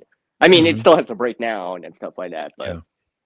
you know, but because it's in that fine state or very small, Hmm. it's not gonna be as long. Here, I'll show you something, Sandy. She asked a good question. Be right back. Bob will answer that question when he's back. I mean, I don't do the paper thing here. I'm starting to do the cardboard thing here, like brown cardboard. And obviously, I've done like banana peels and other stuff, but Yeah, I'm trying to remember. I think paper is considered a brown, if I remember right. So it's a majority of the carbon in it, if I remember right. If I yeah, remember right. Yeah, here we go, Sandra. This is I took I take one. I use these detergent measuring cups, and I Mm-hmm. did this winter. 2 cups of potting soil out of a potting soil bag, and 1/3 of a cup of this chopped paper. It's not, and I grind it up the paper and mix it in Mm-hmm. with the potting soil, and I also add in leaves and coffee grounds and then Mm-hmm. mix it all together. I got a machine that mixes it all. So that's Okay. why I chop. I've tried shredded paper, but shredded paper tends to clump up into big unusable mass. But that's what I've got all my flowers and everything planted in is that soil right there. And it works really well. It's Mm-hmm. composting right now while the flowers are growing in it. It's very nice stuff. Mm-hmm. One third household paper and 2/3 potting soil.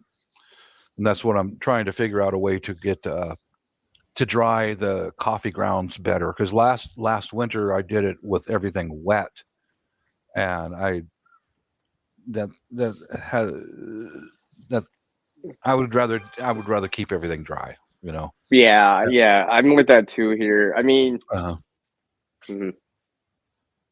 Hold on. Ugh, of course, not my headset died. yeah, I've got an enormous blender over there, Sandy. That's I spent about $80 on it from Amazon. It's a big healthy. You look at how many watts the blender uses, and a $20 blender chopping up household paper just is destroyed very quickly. But a big healthy one, it lasts. Yeah. Yeah. Now Yes, now and that it's a great way. now that that I've got my soil all mixed up or whatever, but in the meantime, I'll chop it up and I throw it out in the grass in my backyard, and it goes right into the soil. Well, she's not And if gone. you She so, and to think about in terms of preparedness, whatever, right? Even if you get, let's say, a local pickup or whatever, if that doesn't happen, you have ways of putting your waste into something else, you know. Yeah, So exactly. something to think about. That's another reason why I do it. Helps the garden, helps the environment, you know. And in terms of preparedness, I don't even need to put it in a bin. I can deal with it locally right here at home. You know what I mean? So Yeah. that's another reason why I do it.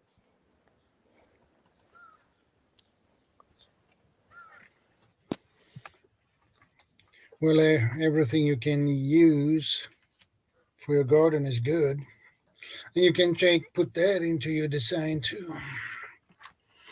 You can have a small, if you can fit it, you can have a special area where you can do that like that.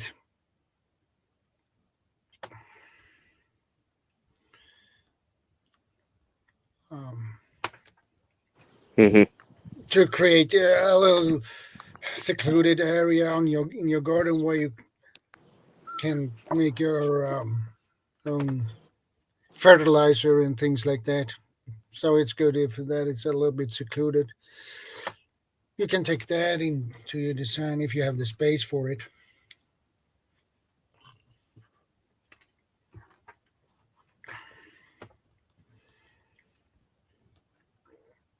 That is what I would do anyway. So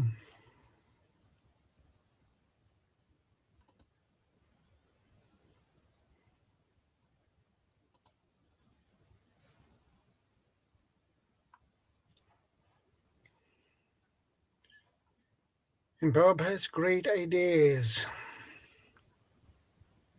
Unconventional but methods, but they work. So if they work, well, keep going and keep using them.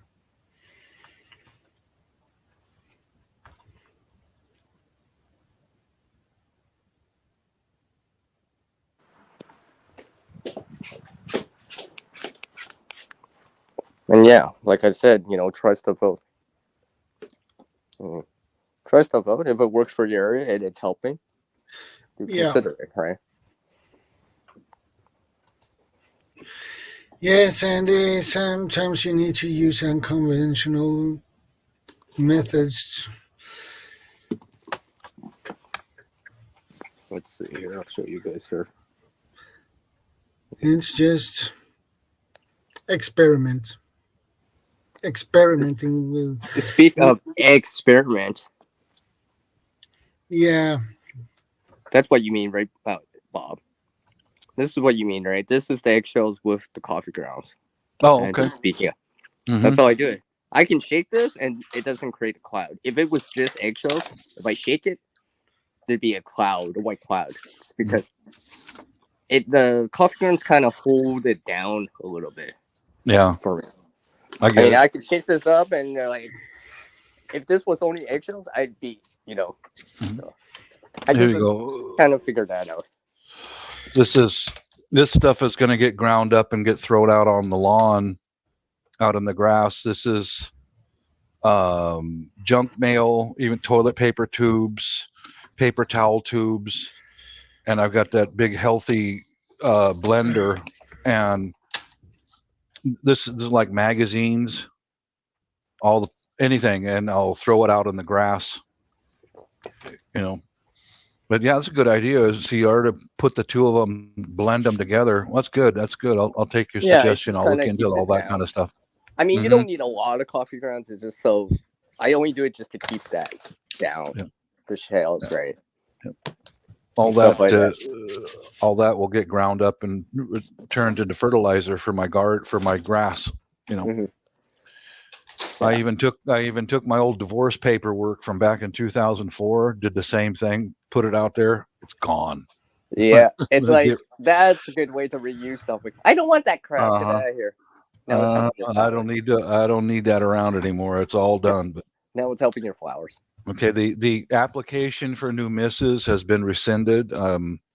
She ran down and picked up some takeout, and those are some stuffed mushrooms. Oh, okay. Oh yeah, guys, yeah, good artery clogging, heart attack stuff. But I informed her a little while ago. I said, since you cook fish in the house and I didn't see any breakfast, I put out an application for a new wife. So we know what she did. She just smiled and went, I got you this. "Great." No, she went like this. I go, "I'm gonna have to replace your hon. I'm putting out an application." So she went like, "Yay!" It only took you that long. Took you what, 15 years to replace me? Yeah. But yeah, Bob. I mean, this drive thing. I see. Like I said, I've said this before. You can buy commercial machines that do this for you, right? And stuff, right? But they're expensive. Actually, they're $100, right?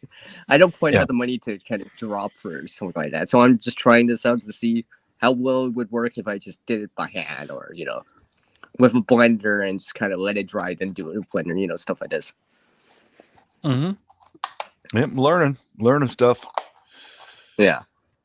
That's the hard part about being the first year into this place is still gathering resources to be able to do all this, Mm-hmm. Yeah. Oh, you Well, that's like why my I've been wife, doing huh, it like Sandra? I was about to say this is why I've been doing this because, not everyone can just drop a couple $100 for a food cycler, a machine that actually specifically does this task. Right. Yeah. Hey, James. Good to see you, brother. Because I know, yeah. I know Thanks how for the Garden Girl thumbs up. mentioned. Hey, James. I know how Garden Girl mentioned something to me before, so I know she knows about it too. The commercial items, commercial brands, and stuff like that. Yeah, I'm gonna have to bounce out of here soon. Let me take a look. To go eat. Person, yeah, with the wife's out there. Yeah, she's sitting out on the patio with food waiting for me. So, all right, guys, I'm gonna go. Well, come back later. I'm gonna spend a little time with my almost unemployed wife. So. Almost unemployed. Peace, you guys. God bless. Take care, All right, Bob. see you around. Stay safe. Bye. Yeah, that was nice.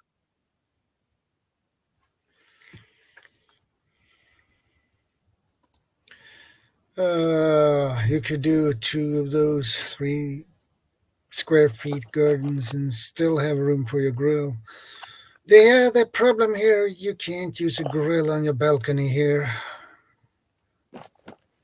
The landlord doesn't like it. Yeah, I keep forgetting about stuff like that at times.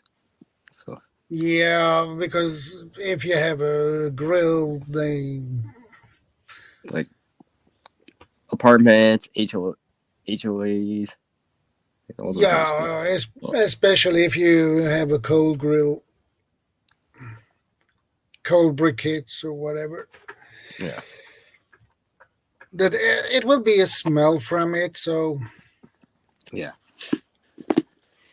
I mean, there, like I said, in this dry state, It Yeah, doesn't even that smell like too. anything for me. For me, it just smells like it is when it's dry.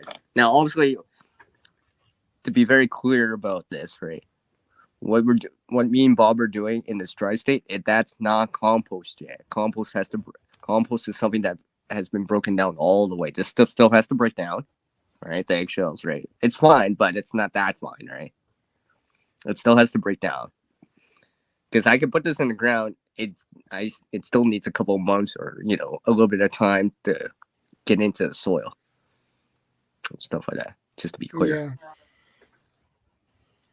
Right. This is just a way to it just accelerates the process, right? Because we've helped it along. Like what would take like the bugs maybe months to do, we just kind of did in a few minutes, right? But now in this state, the bugs can break it down even finer. Then the microbes will get into it, and so forth and so forth. Yeah. I need to go to take a short bathroom break. I'll be back. All right. Keep it running. Yeah, I know. Yeah. See, yeah. I see Idaho Garden Girl still here. Yeah. I still remember that comment you gave me. IGG. So.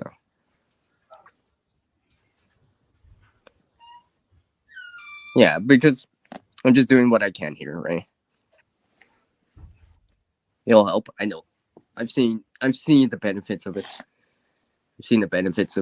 So it's almost like giving a little kickstart, a little bit of, quote unquote metaphoric coffee to the soil. Right? And in time I'm starting to noticing it. Now this kind of stuff, because usually natural stuff, let's say like what me and Bob are doing, it's more natural. It takes longer, but it's a slow release compared to, let's say, liquid synthetic type of fertilizer, right? The end process, the end thing will still be the same, right? Feed the stuff, right? Feed the soil to feed, right? But this is more of a slow release. So that's why I only usually do this during the spring and fall now. And just give it some time.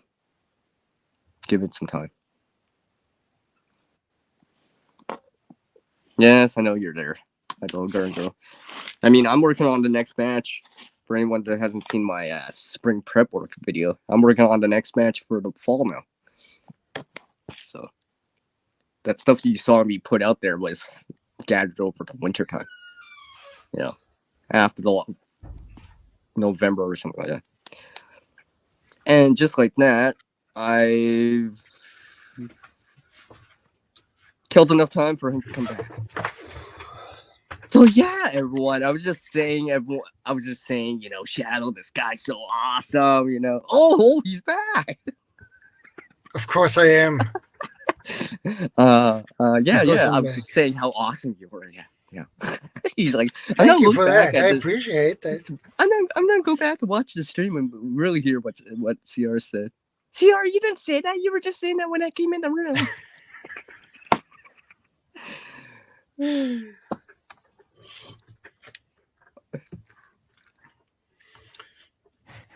Just watch the side chat. Yeah.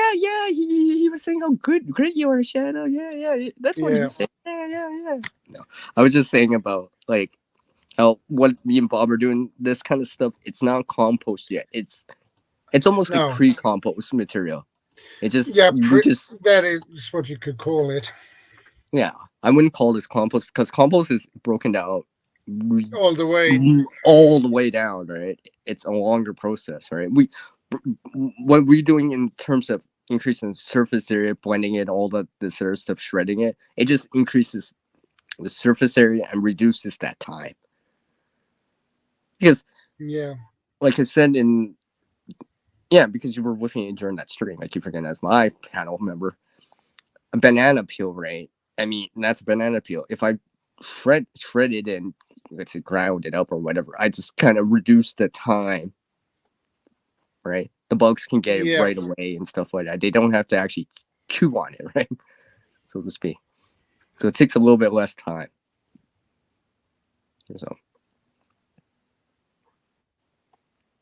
I mean, this is just an option, right? You got a compost bin, regular compost bin, a tumbler, whatever, right? It's all good. Yeah. Right? It's all good. Yeah. The ultimate goal is to kind of just avoid putting this biological stuff like food waste in the landfill and adding to the soil, right? Help your own local area, like the soil in your local area, right?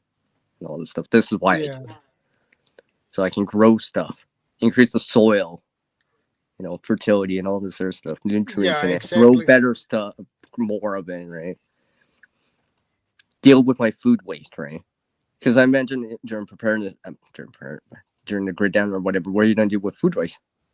Still got to deal with it, right? It'd be nice to have a system already for that and minimize that as much as possible. Because you probably don't want to be putting like bags and bags out there of food waste, because the birds, the raccoons, whatever, are gonna get into that, then you just got a big hassle of that.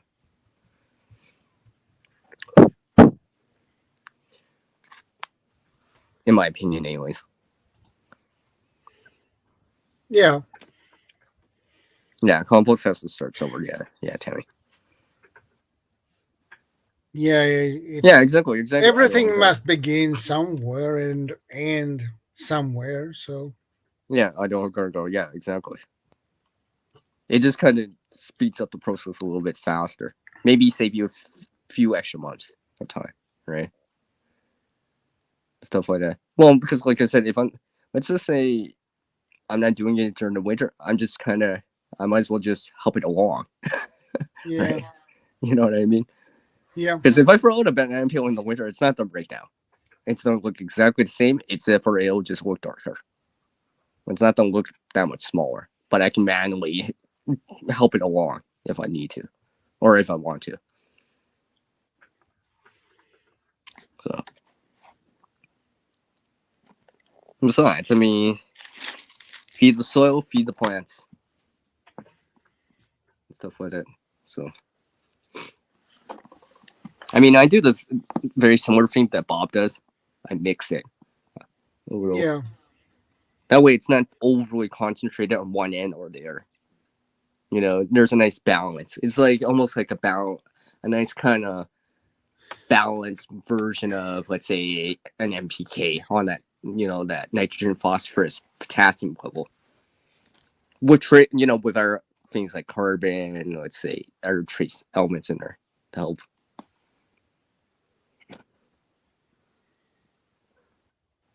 Vanessa says currently munching on fresh caramel corn. Thanks, Vanessa. Just make us feel all hungry again. She just had to throw in that food. You know what I just noticed? She put words in there. She put three words in there that have CR in it. Currently, caramel, and corn.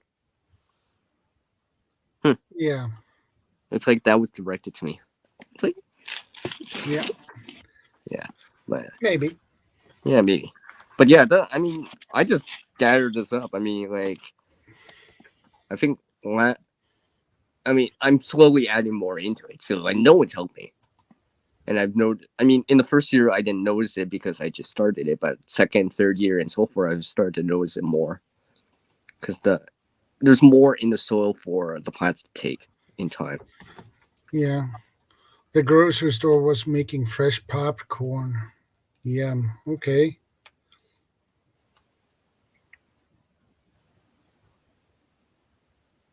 I'm just gonna pop out of the stream and go eat now. No. Thanks.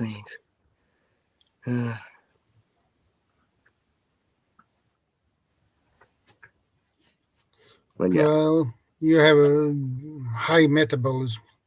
Yeah, exactly. Hold on one second. I'll be right back. Yeah, hold on, no problem.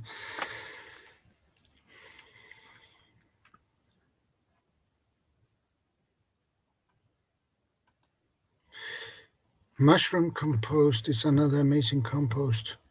Okay, never heard of that type of compost before, but that sounds good. I'll try to remember that one.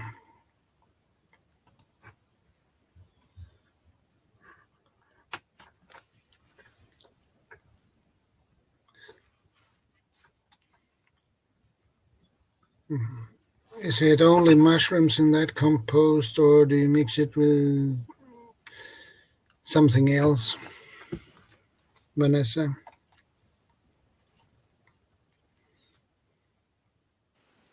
All right, I'm back again. I'm just gonna re-illustrate the point that I made to Bob here about the coffee grounds. Let me see here. Let me show my Yeah. All right. So, for example, here, right, something like this. I actually just remember I just had coffee this morning. I put fresh grounds, wet grounds in here. Look at this. Right? Yeah. There's still some moisture. Don't get me wrong, right? But it's because I put in some dry grounds, then started shaking it. Because for anyone that's done any type of cooking or whatever, you know what happens when you add flour into, let's say, into like dough, it starts to dry it out a little, right? Because the dryness starts to pull moisture from something that's wet, right? Especially as you start mixing it. So that's why I started doing it like this. Yeah. And every so often I just shake it up, right? This will probably be dry enough to put in a container at the end of the day. Now, I use a container like one of those spice type of containers that have an opening at the top, and I just let the opening. I mean, just let the flap open at the top.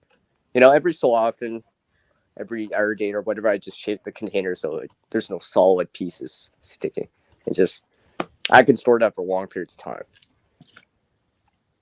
Because I've heard of people storing stuff like in the freezer or whatever, like to store them. I don't want to do that because most people can't do that. And, you know, to control the smell or whatever, it's because, well, there's two reasons. It grinds down. If you don't have electricity to run that, it's not fall out. And it takes up room that you could be putting actual food in. Not everyone has room that they can just put food scraps in the freezer to keep it cold so it doesn't rot or whatever right away until they're ready to use. Right? So that's why I went to a dry method versus trying to freeze it or something like that. I hope that makes sense. Yeah. Oh, look who it is. It's King Poopa! Echo, echo, echo. King Poopa's We have trying to grow a McBean really big Scottish carrot. Fitness in the house. What's up, McBean? You know, King Poopa's Good trying to to see grow. you. You know, King Poopa's trying to grow a really big carrot. Apparently. For anyone that doesn't know. Both of them are trying to grow a really big carrot. Monitor your internal temp of your ongoing compost making pile. Okay. Oh, yeah, because that accelerates the process too, right? Yeah. The temperature, as the temperature increases. Yeah. Yeah. But like I said, you need enough of it, and it's got to be big enough. If you want a hot compost. So you can cold compost, don't get me wrong. It just takes longer. Yeah. Hot compost goes faster. So. Yeah. But like I said, if I lived in near the equator more, I probably wouldn't do this dry method. I'd probably just do it outside. But because here I live in the more northern area where there's winter, well, yeah. That's why I do it like this. So, do what works for you, right? Exactly. Mushroom compost heaps get to 270 Fahrenheit.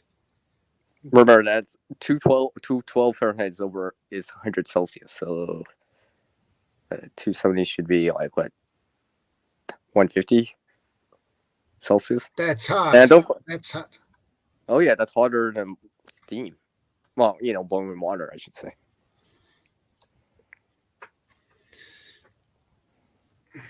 Hopefully it works out. Still waiting on germination on the long carrots. Okay. Right, and hopefully that pays off, right? Like sometimes, like I said, sometimes you just gotta try it out, especially if you can't find any documentation on it or anything, right? Yeah. Because it might actually work for your area, all right? Yeah, exactly. And what I like with a hot compost is you can use it even in the winter time, and well, that's if it's big enough. Yeah. It's got to be big enough, right? It's got to have enough mass in there to kind of generate that. Unfortunately, I can't always have that amount. So, and a cold compost, right, might not work for me in the winter. A hot one would work, I'm pretty sure. It'd be hot enough. Maybe even at -40. Remember, it gets cold here. Remember, for anyone that's done any like cooking, home economics type of classes, and just general food safety, right? As the temperature lowers, microbes activity stops, right? At a certain temperature, it slows down, right? The colder it gets, or it stops, right? Yeah. But, do what you can. That is the problem, King Pooh. Yeah, I know. It's like, whoo, great balls of fire. Yeah. Yes, steam produced off the heaps, even in the dead winter. Yeah.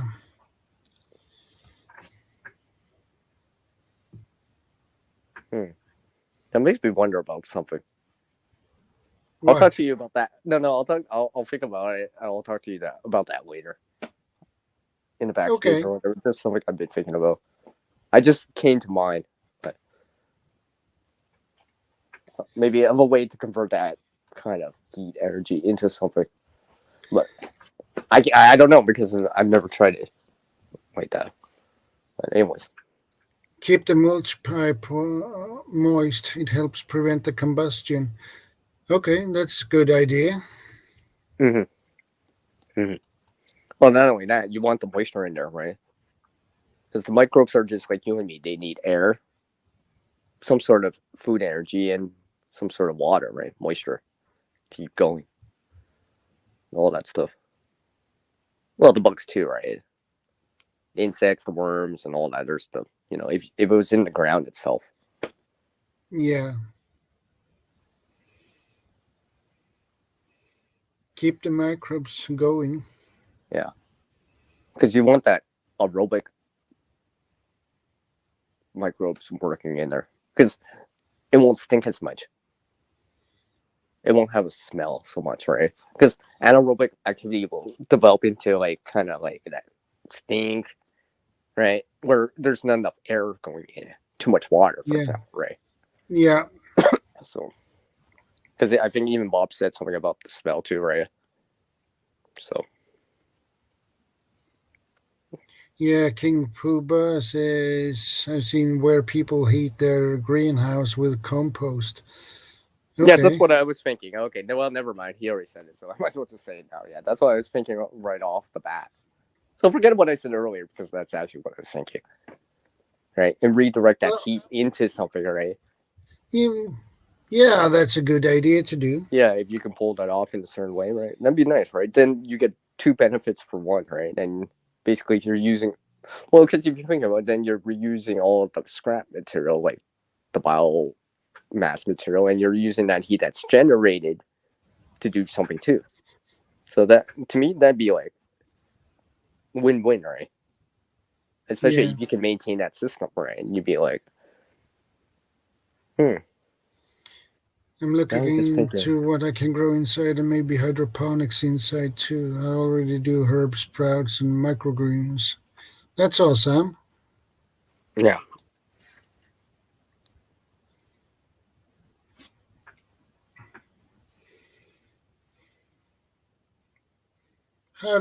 How do you lead the heat from a compost into your greenhouse?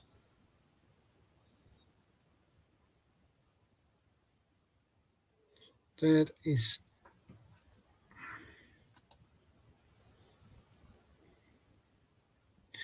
I never heard people heat the greenhouses with compost, but how do they have I mean, that could be compost? a form of geothermal energy, right? I mean, obviously slightly different because it's not coming from the earth, from a pile, but you would have to maintain that for a degree of time. Yeah. Which means you need inputs in, right? If you have enough inputs, you probably could sustain that for a while, right? If you have enough inputs. Because once it cools down, then the greenhouse would start getting cold again in time, right? And That's remember, awesome, Sandra. yeah, That's awesome that you get some really great ideas. That's awesome. and yes, and I'm considering all these really great ideas right now too. Yeah, yeah, I do. Yeah, keep talking. Remember, I'll let you do all the talking this time. This is not my stream.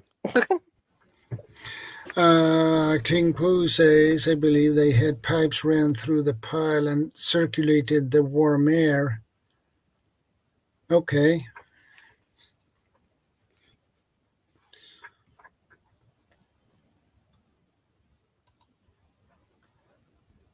I wonder how that system would look like. Uh,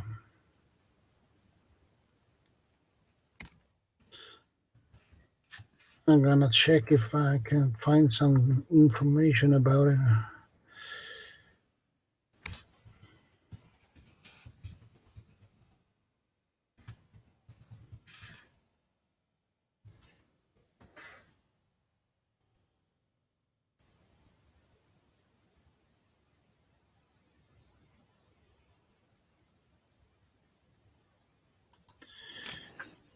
Um, A little sneak peek from CR.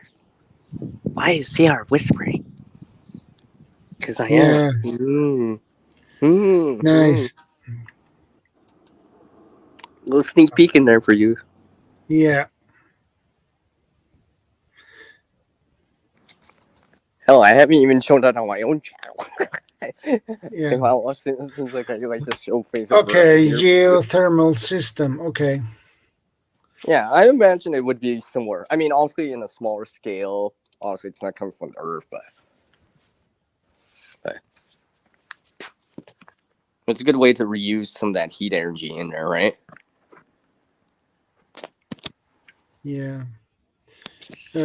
Heating a building with compost can be a bit overwhelming for the humans walking inside. Yeah, yeah, it would be pretty overwhelming.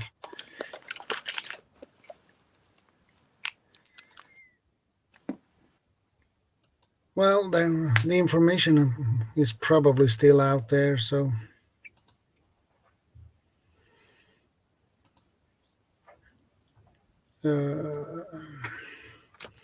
Geothermal.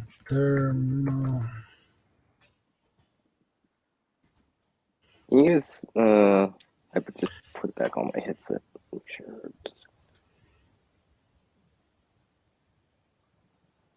You guys should be able to hear me. I'm using the headset again.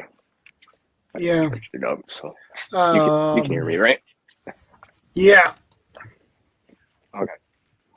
They'll buy me another 2 hours again. So, but yeah, King Poopa, yeah. Basically, similar to geothermal, I would say, right? It's not quite the Yeah. same, but probably more. That's the closest analogy I would probably say. Because it's obviously not wind or solar. It's not hydro, right? It's not nuclear. It's not, you know what I mean?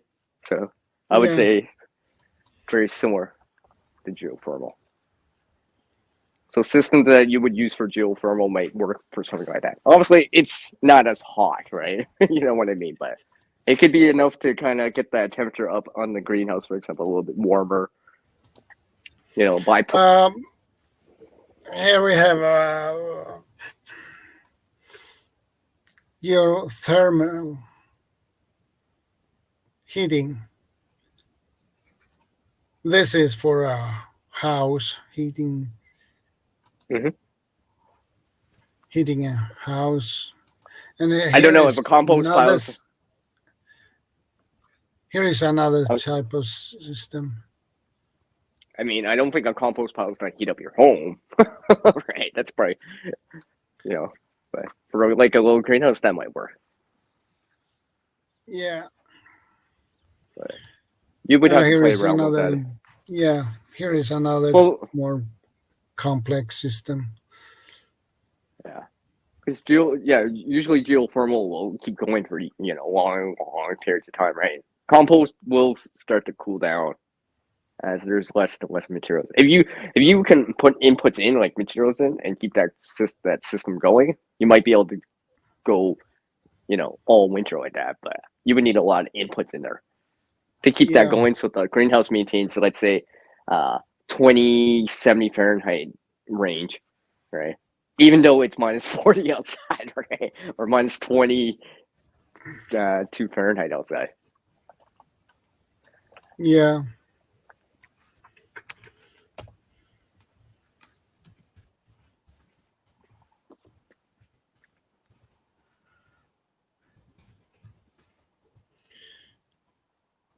But it's seems to be a pretty good system. Yeah, and because it's aerobic with air, there's not going to be any source of methane, so don't need to worry about any combustion effects. Because it's not the release methane because there's air coming into it for aerobic activity. Yeah. Because I think if it goes anaerobic without air, then I think it would produce methane, and then you would have issues with that. All right. Yeah, because air is methane coming in. is explosive. Yeah, exactly. Right. We know about that, right?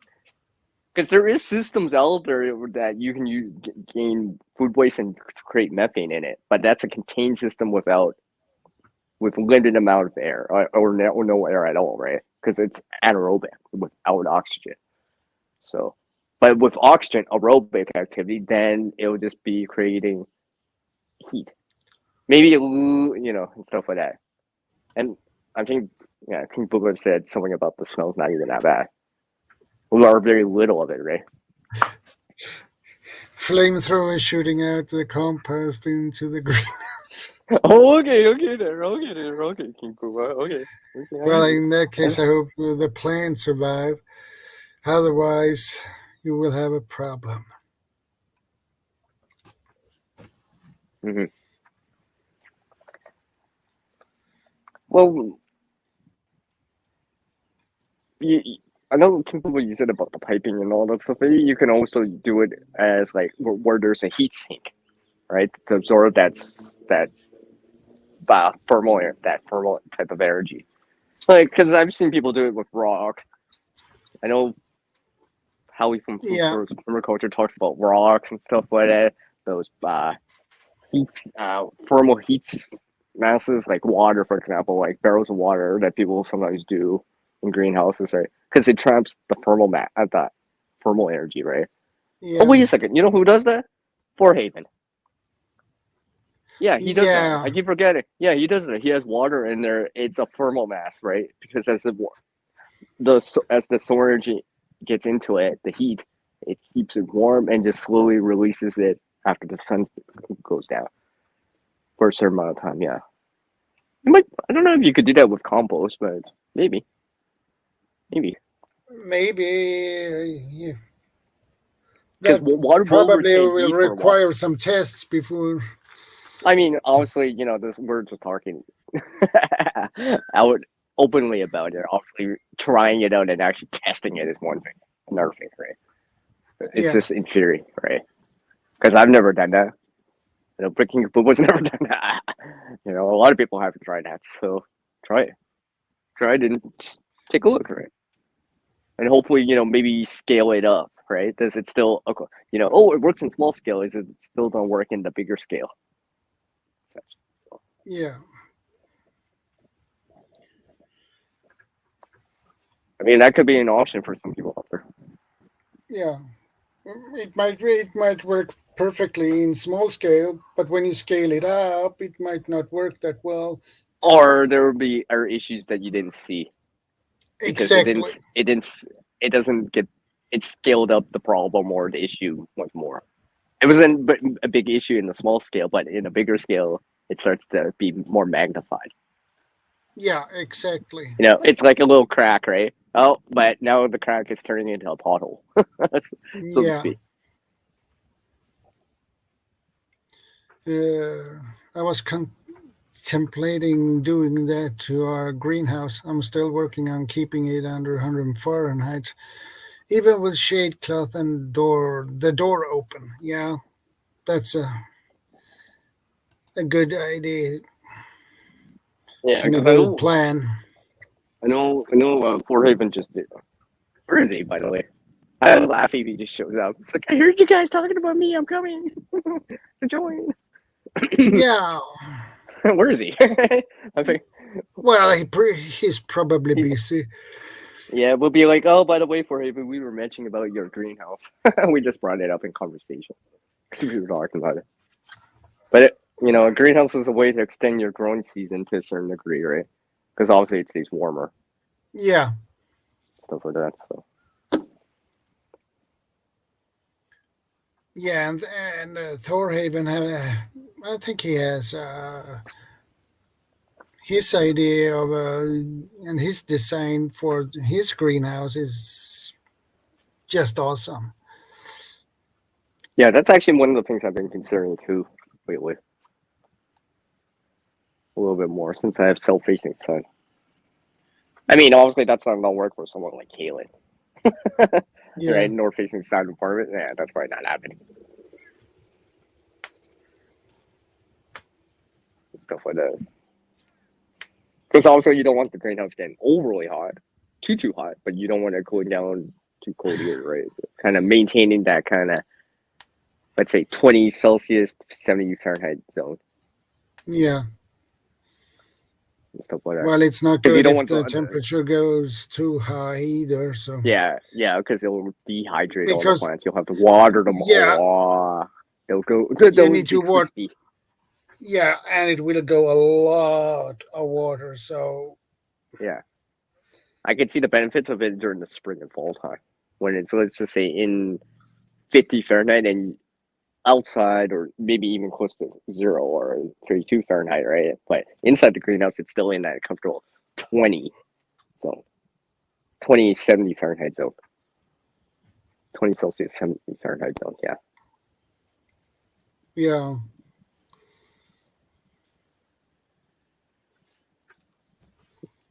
Something like growing like hot peppers or something like that that need like really warmer temperature, warm soil temperatures and stuff like that. Well, because I explained that to you earlier. Remember how, you know, if you try to try some of the more peppers. If you can grow yeah, peppers, try hot peppers, right?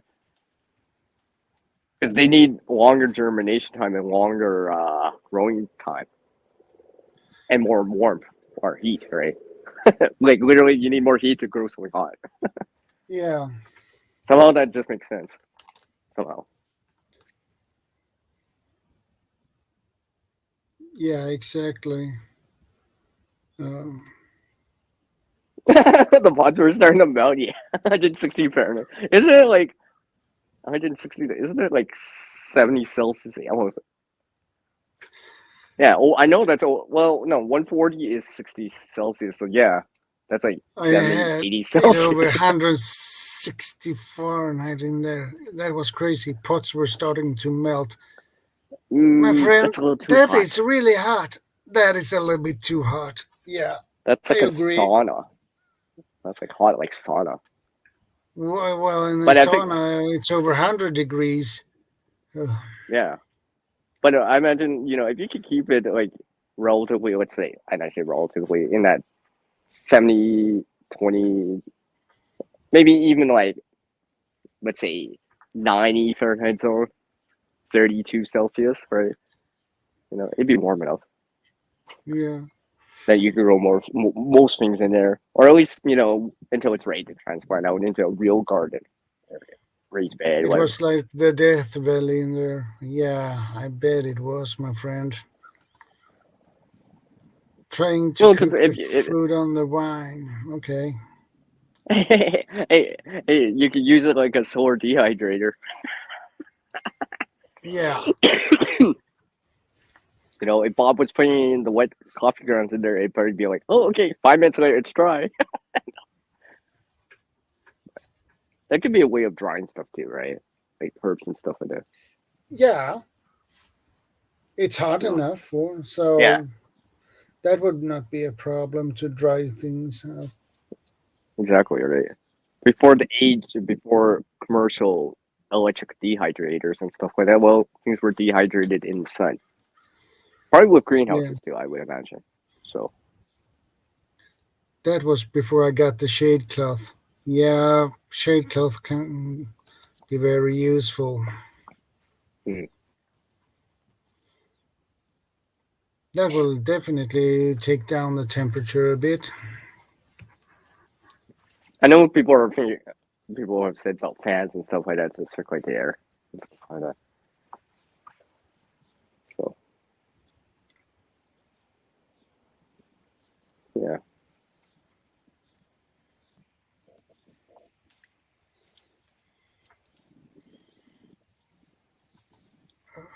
I kind of remember it's still April.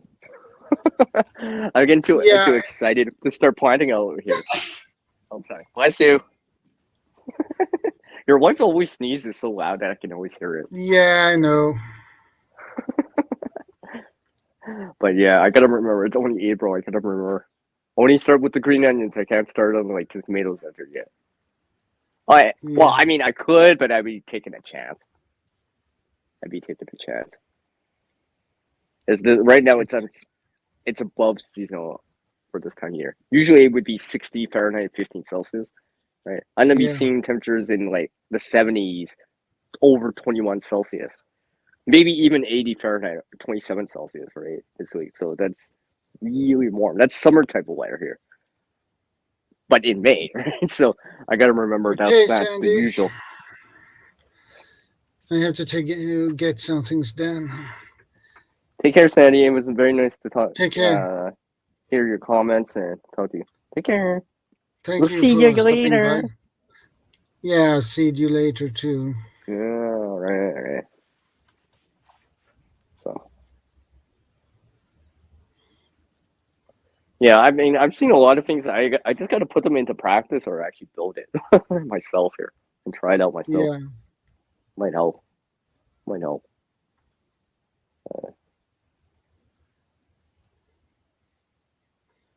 Well, technically, yeah. we are start talking. You're saying about gardening, not planting, but gardening.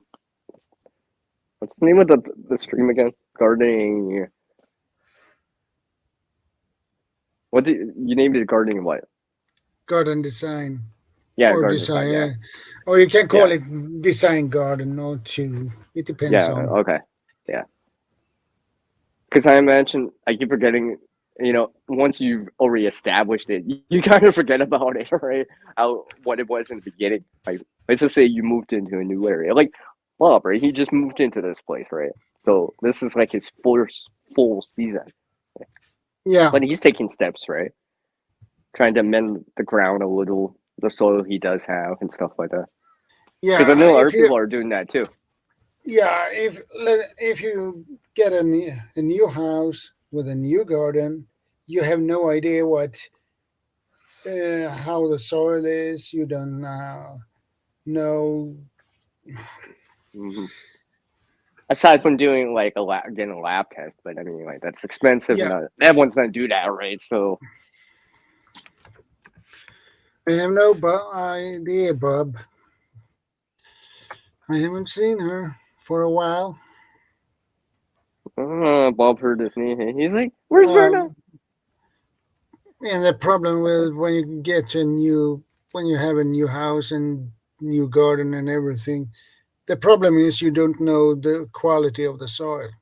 You have no Yeah, idea. yeah, you have no idea So, unless you've seen it before or you bought it from someone you uh, knew, yeah, right? I mean, short of like bringing inputs in like extra compost, extra topsoil, extra, and all that stuff. That you would know, right? But some of the homesteads out there that are moving to new place and stuff like that. Well, there's some videos out there. A lot of people are doing that too, right? So they gotta mend the ground a little, kind of develop the soil, right? Put some inputs into it. yeah, exactly. But now's the time to start, right? In the beginning, right? Yeah, That first year, right? you might not see major results in the first year. I would imagine you don't really see No, major results. no I mean, major short, first year. yeah, short of actually putting in synthetic or liquid fertilizer. Obviously, that's much more biologically available to the plants right away. But that's in the short term. Compost is more Yeah, of a long-term solution, right? But it takes longer because it has to. The microbes still have to per se get it to a form that the plants or the roots can uptake. Because the roots are so yeah, small, right? You know what I mean? yeah, A banana peel isn't going to give it right away to it. It's going to break down, and stuff like that to a certain point, right? Where then it becomes small enough in a form that the plants can take and use, stuff like that. Hence, something like me and Bob do, like, grinding it or something like that, shredding it, and all that stuff helps. Because we're yeah. just kind of helping Mother Nature along. What would take the bugs months to do, we're just doing it in like 5 minutes in a grinder, right? Yeah, Right.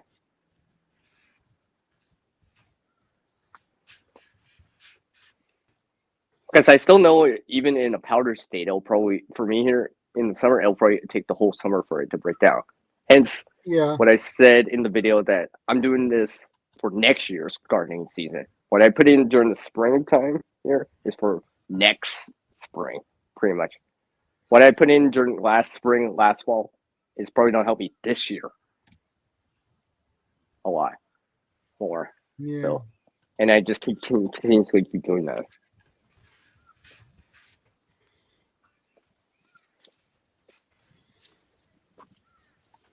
There's nothing wrong if you want to use liquid fertilizer or synthetic fertilizer. The reason I don't do it is not because of the natural parts of it, but it's to reuse my food scraps yeah, locally. That's why I do it.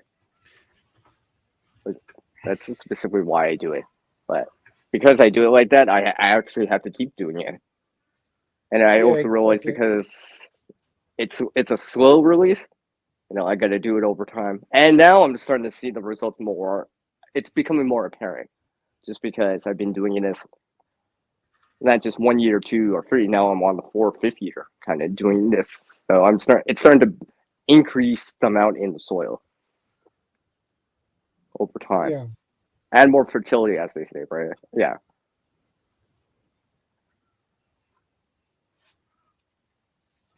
Because I like I said, in a grid down or whatever, what are you going to do when you can't get that liquid fertilizer? Right? well, you Maybe have you to have create stock your own. supplies of it, Yeah, but but you that'll will run run out. out of it too, sooner or later.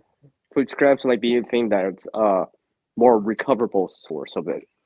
I wouldn't necessarily say renewable, but a source that you can recover and kind of reuse for the ground, right? Yeah, Right. exactly. Because one of my friends was like saying to me, "Why would I put coffee grounds in the ground?" Right, right. So I've been trying to explain that, right, that part of it, right. Yeah, and the problem Because, is like I that said, garbage. Let's say garbage, or let's say municipal green bin type of pickups and stuff like that. I know they're around here in North America, Canada, and the U.S., right? But if that system's not available, or let's say a worker strike or something like that, then what? You still have to deal with it. I'd rather just deal with it locally, like really locally, like at home kind of deal, as much as possible, right? yeah, I agree. Right, and I know what's really going into the ground. And if you are going to build yourself a compost, well, don't expect you have a nice compost soil the first year, the first No, month. no, no. So it takes Even over a it takes year, time. right? Yeah, basically it So takes over a year. Like I said yeah, about what me and Bob are doing in terms of shredding it.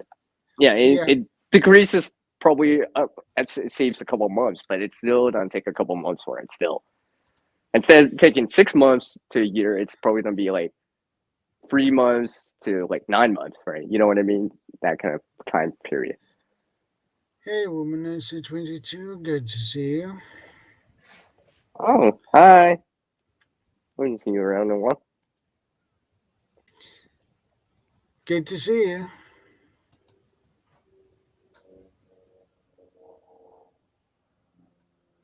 How are you doing?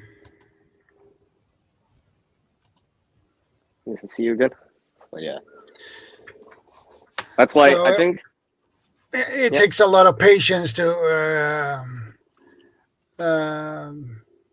make a compost from the start, from scratch. Basically, it takes a lot of patience. Exactly. I mean, I think they say that clay soil is better than sandy soil. Remember, if I remember right, it's the difference in the particle size, right? If I remember right, Yeah, sand, silt, and clay, right?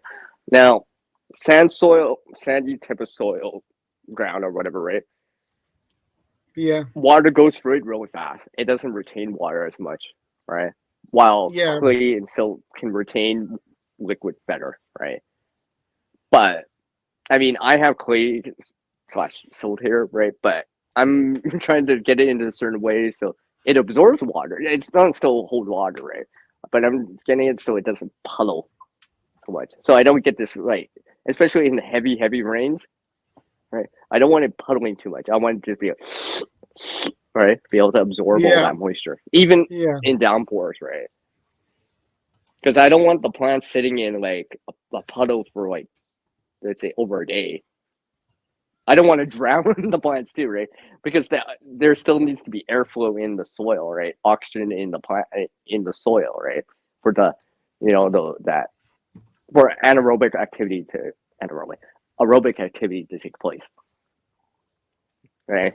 Because I don't want to drown the plants either, right? You know what I yeah, mean? So that's why I've been trying to amend the soil with natural means like that. yeah. King And Pooh says it took me 3 years to get good compost. Yeah, oh yeah, right. if you do it from scratch, you have to wait 3 years to have really good compost. So Yeah, but yeah, so now's the time to start, right? Now's the time to start, right? The sooner you start it, the sooner you'll start seeing results, right? Because it takes a little bit of effort. I mean, not effort, but time for it, yeah, exactly. all right? This is why I haven't actually shown the previous years of things because actually I was working it, adding it stuff into it, right? And then besides, I wanted to see the results before I start saying anything, right? But Yeah, now that I've done it more and more, now it's like a routine. It's just a routine. Spring, add some in. Fall, add some in. Let it sit there, right? And just keep building that soil up, right? yeah, And hopefully, I'll be, hopefully you see like, better growth on the plants, bigger tomatoes, bigger, taller sunflowers, big, huge, 2 foot wide sunflowers. That'd be nice. I mean, yeah, my sunflower was like 18 inches across, a foot and a half, right? I mean, yeah, that soil, okay, that was like an exception because I didn't really amend that part of the ground. Like, literally, I dug a hole, sifted a little so it was nice and fluffy, put the seed in, and water it, right? But that's probably just pure luck, really. But that's a sunflower, right? I mean, yeah, if I was growing exactly. like massive, huge tomatoes or anything like that, or beans, peas, or whatever, then, or you see the quantity increase where it's just like, it seems like a plentiful type of food source, right? It's just like, you know, zucchini, cucumbers, or something like that. It's just like, look how big these are, right? You'd be like, you know, and it keeps going, right? You know what I mean? It's just like Yeah, you just exactly. harvest some. A couple days later, it's just like you're doing it again, and just like a couple days later, you're doing it again. And it's just like, wow, it just keeps going, right? Where you just basically just add water, pretty much, right? You Yeah, know, you get sunshine and stuff like that. Any kind of compostable biomass, you're just adding it every so often, right?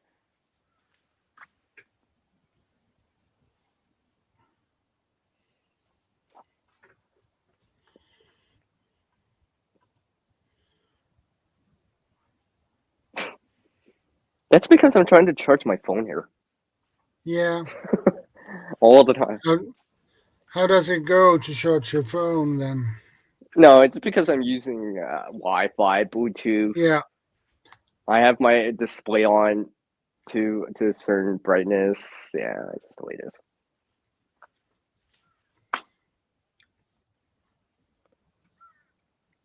I have shown stuff though. It's not like I haven't been showing stuff. Minor sneak peeks that I gave everyone. Just saying, all right. Yeah. That's why I miss having a laptop to doing it. Because the laptop has that could hold the charge better than my phone and all this other stuff. I'm hoping to grow some giant Boston marrow this year. Okay, cool. What type of plant is that, King Puba? I have Remember, no some of us idea. don't know everything, right? So sometimes I ask for all our states, right? Not everyone knows plants by name, specific variety by name. So that's why I am asking for all of us, right? You know, because there's so many varieties and names, right? Not everyone knows it, right? But it's good to start to understand it better. Stuff with it.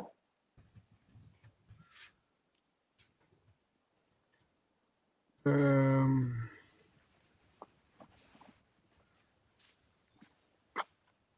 yeah, I wonder. I wanna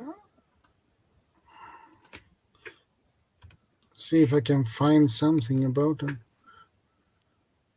Or he'll just type something in. Okay, okay. Now I know what it is. But it's a type of variety of tomato or something.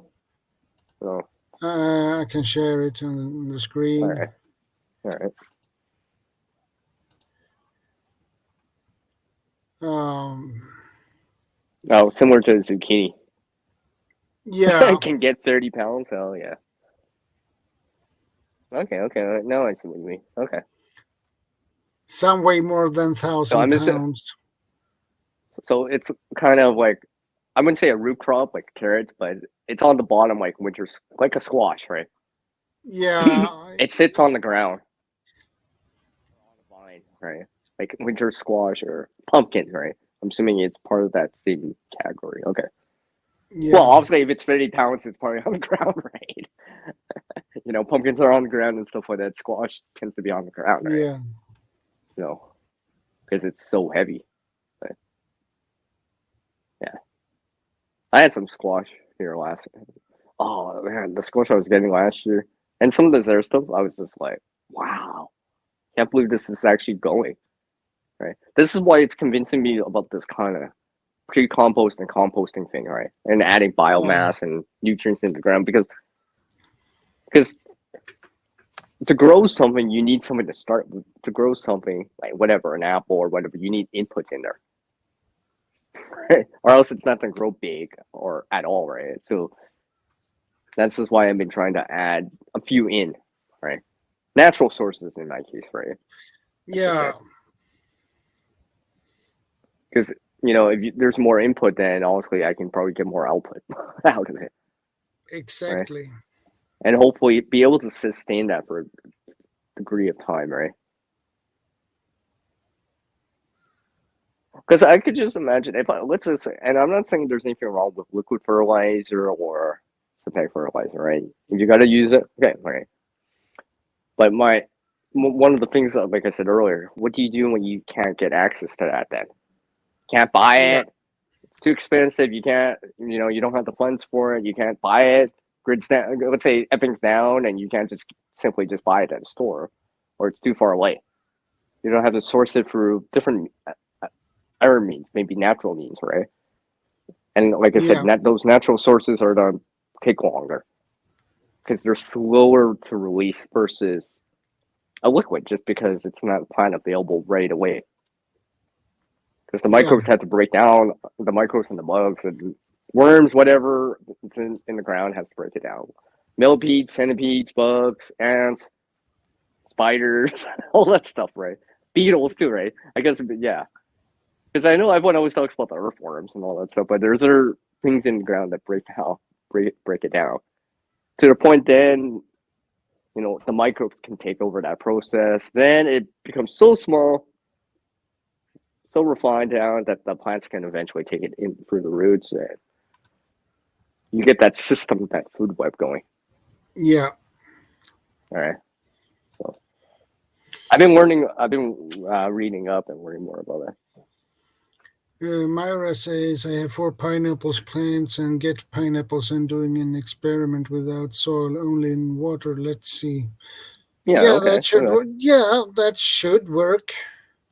But do try it out first, right? Try it out. If you're seeing results, like I said, if you see results, that's encouraging, right? But I always assume that it may not work too, right? Not having always those experiments are not always gonna work out the way you want them, right? Because it's just a theory until you test it.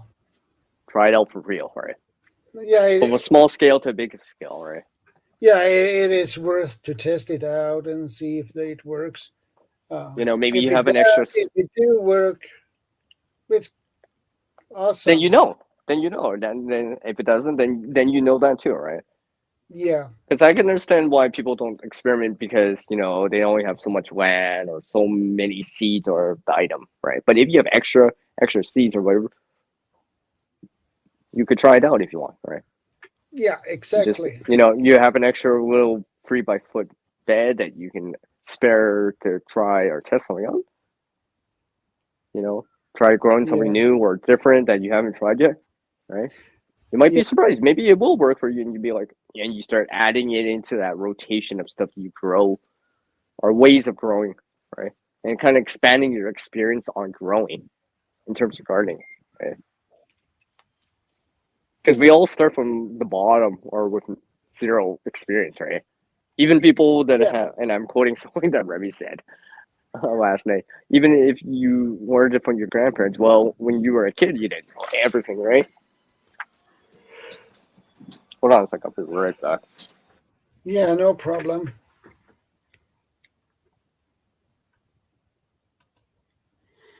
Our latest experiment was starting cranberries in sand. Worked great. Well, that's awesome. That worked out very well for you.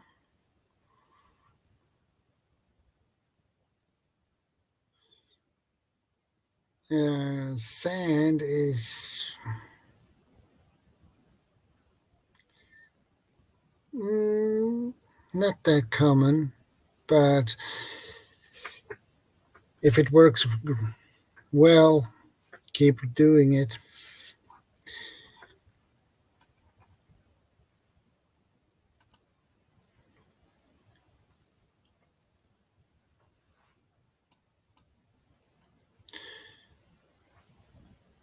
All right, I'm back right now. Yeah. So, yeah. Yeah, King Pooh's our latest experiment was starting cranberries in sand. Worked great. But as far as I know, it's sand to grow in sand. It's difficult. Well, because water doesn't stay in it. It doesn't retain any water. It runs right through it. Yeah, exactly. That's why, if you think about it in terms of, let's say, survival preparedness, bushcrafting type of things, they say about using sand as water using sand as part of the water filter. If you think about it like that, right? Water goes through it. Yeah. So if you think about it like that, it makes sense. Why, with the charcoal and the gravel on the top, right? Most people would say sand, right? Yeah. And water will go through it. So it doesn't hold water really well. So you have to water more frequently. Very, very often. So, sand's probably harder to work with. I've never worked with sand, so I don't know for sure to amend it and stuff like that. But and the problem with sand is it's heavier and more compact and more dense. And when sand gets moist, it it will be compact Hmm. and heavy. Hmm. Oh, okay. Yeah. Okay. Yeah. Yeah. I get the That point. explains I get it. everything. Yeah. Yeah. Yeah. Basically, you're just using it as a growing medium and then transplanting it out after into something Yeah, more suitable for it. Yeah. Okay. That makes sense. yeah, that makes sense. Yeah. And then eventually harden it off and just kind of get used to being it's to its final spot, like outside, for example. Hmm. I see. Speak of which, that reminds me. So, Shadow, you're gonna eventually transplant those plants, eh? You mean my chili plants? Yeah, yeah, the one with hair and one without. Yeah, Yeah, that you showed on my stream there. Well, actually, that wasn't his stream. That was the other day yeah, on Thursday. But I mean, you've already showed it on your channel too, so stuff like that. Because eventually you'll learn about that stuff too. I guess in terms of gardening, you learn about transplanting in time. It's part of it too, right? yeah, For the most part, right? I mean, not everyone just directly sows in right into the ground all the time. Some people do start things inside earlier, or and have to transplant, right? So, I mean, it's not difficult, but you just got to be kind of gentle when you're transplanting initially, yeah. right? Try to minimize any damage as much as possible. Try not to break too many roots, right? I mean, one or two is one thing, but if you break too much, it won't take the transplant, and that sucks, Exactly. right? You kill the I mean, plant. yeah. I mean, I transplanted out something the other day, right? And I kind of broke a couple roots, right? And it was starting to sag a little, right? So I put a popsicle stick nearby to kind of give it a little, help it along, right? Now it's growing straight. A couple days ago. Now it's more, what I mean? It's actually it's handled that transplant. I know that now because now it's growing straight and it's actually developing more leaves on it, right? Yeah, Until I exactly. transplant, right? So you might have to stake it or support it a little and just kind of give it a little helping hand, right? Until it can stand on its own again, right? Right. So something to keep in mind. Well, I could keep in mind anyways, right? When I transplant, because you might actually have to do that, right? Because it's not used to being in there yet, right? So you're just kind of giving it a helping hand, so it's just kind of, oh, thanks, CR. I needed a little crutch for a little bit, but a couple of days later, won't even need it, right? Because it'll be solid again, right? You know what I mean? It'll be straight. Yeah. It'll be able to Uh, handle its own weight. I have a Well, that's the problem with algae in my rainwater tanks. How to get rid of this problem? well. I thought that was because of sunlight, right? Because well, Yeah, yeah, sunlight. So they say about having darker barrels, right? Stuff like that, covering it and stuff like that. But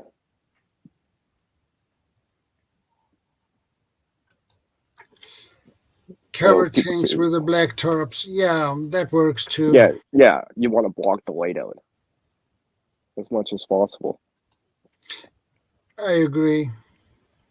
Yeah, because algae grows from light or needs light to grow. So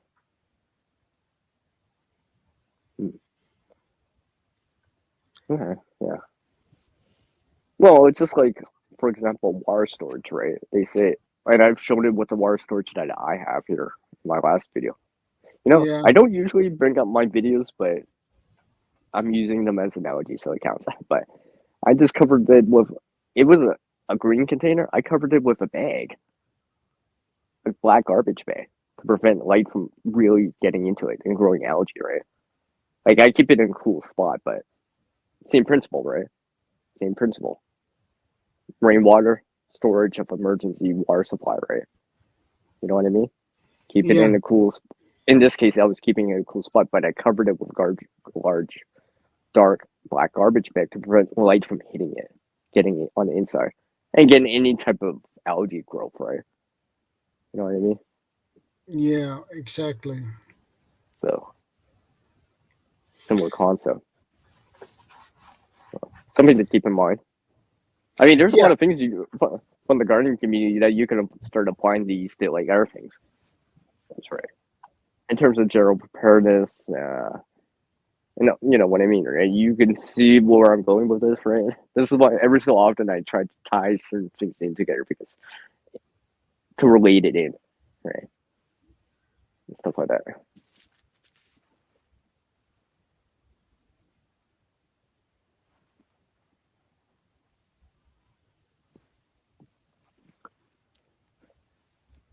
So, have you picked out some pots or containers to put them in yet? No, I need to buy some. Probably much bigger than what you currently have.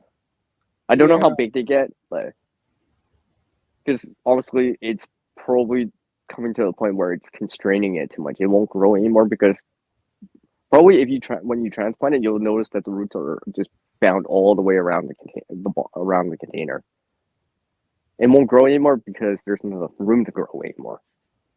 Yeah. It's at its maximum height or size for the container. For example, right? King Because Pooh says some people paint the tanks black. I heard some people say that transfers too much heat into the water. Yeah, it does. It heats the water up. well, you could always try a Mylar space blanket and try to reflect the light away. Yeah, It's gonna be shiny. It's not standing out, obviously, but you know, maybe put it in the per se shade, right? You know what I mean? So, because I think I know what you mean about directly painting the container. That'll transfer heat much faster yeah, compared to like the standard blue color that you might see, or even a white color you might see on those, right? I mean, during the springtime, late fall, that's one thing, right? But during the summertime, if it's 104 out, it's gonna be really hot water, right? yeah, You know what I mean? So, but, I mean, you would have to adapt it to your own area, right? You know what I mean? yeah, Adapt it to your own area, right? Desert, forest area, suburban area, urban area, rural area, apartment, whatever, right? Wherever you are, right? So, if it's an issue, well, try to come up with a solution one way or another. The best, use what you have and all that stuff, right? yeah, We're all exactly. in different positions, different levels of gardening, all right? I mean, like I said to you earlier before the stream, Shadow, one of my friends is getting into the gardening, all right? Never Yeah, really knew him for gardening, right? And such, right? And they're like, yeah, yeah, I'm just learning CR and all that stuff. I'm like, yeah, well, learn by doing too. Right? Don't just read or look up stuff, right? Or look on something on YouTube on the platform, right? But apply that knowledge or skill and gain some experience with it, right? Actually get the dirt time, right? yeah.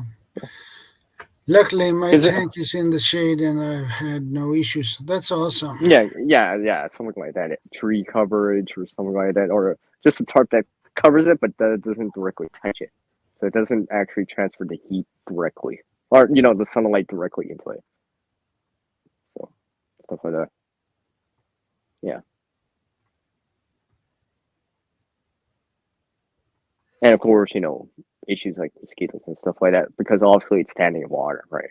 Any standing Yeah, water and all that stuff. This is why I've been trying to gain something like dragonflies to come into this area more, because dragonflies consume mosquitoes. I'm like, well, I'll take that.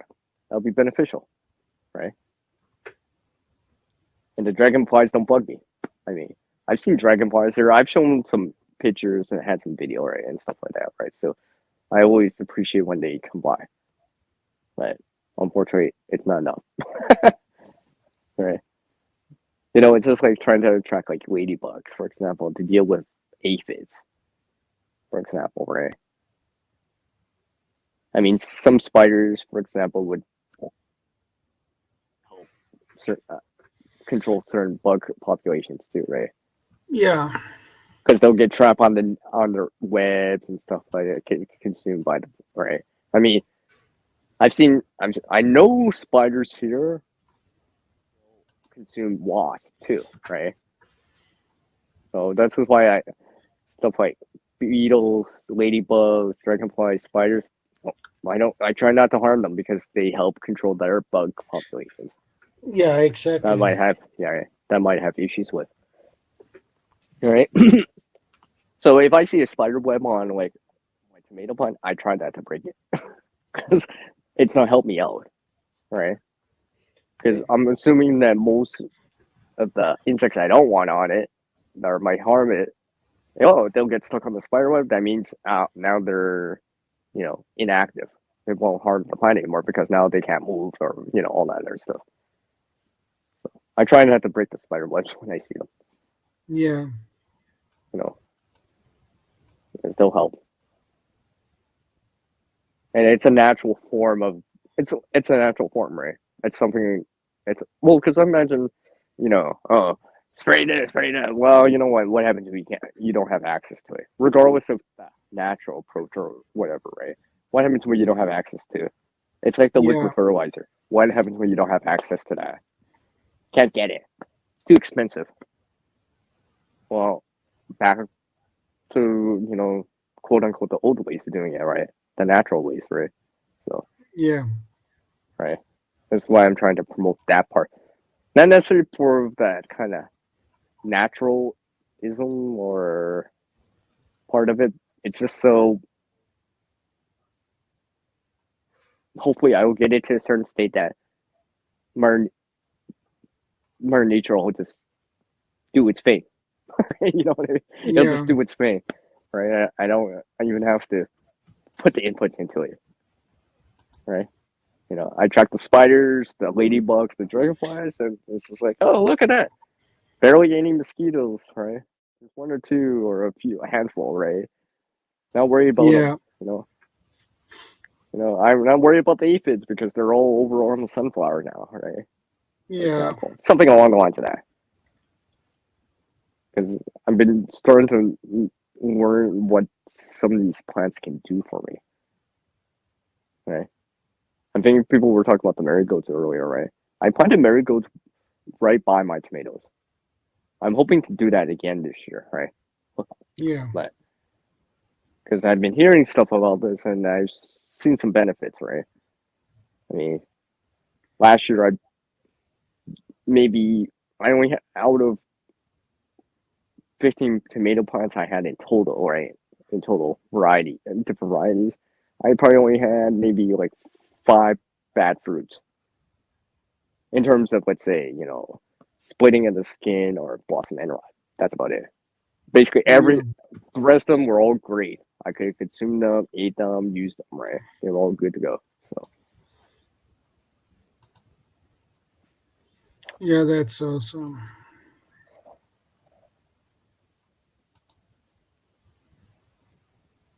Oh, yeah, King Boo, okay.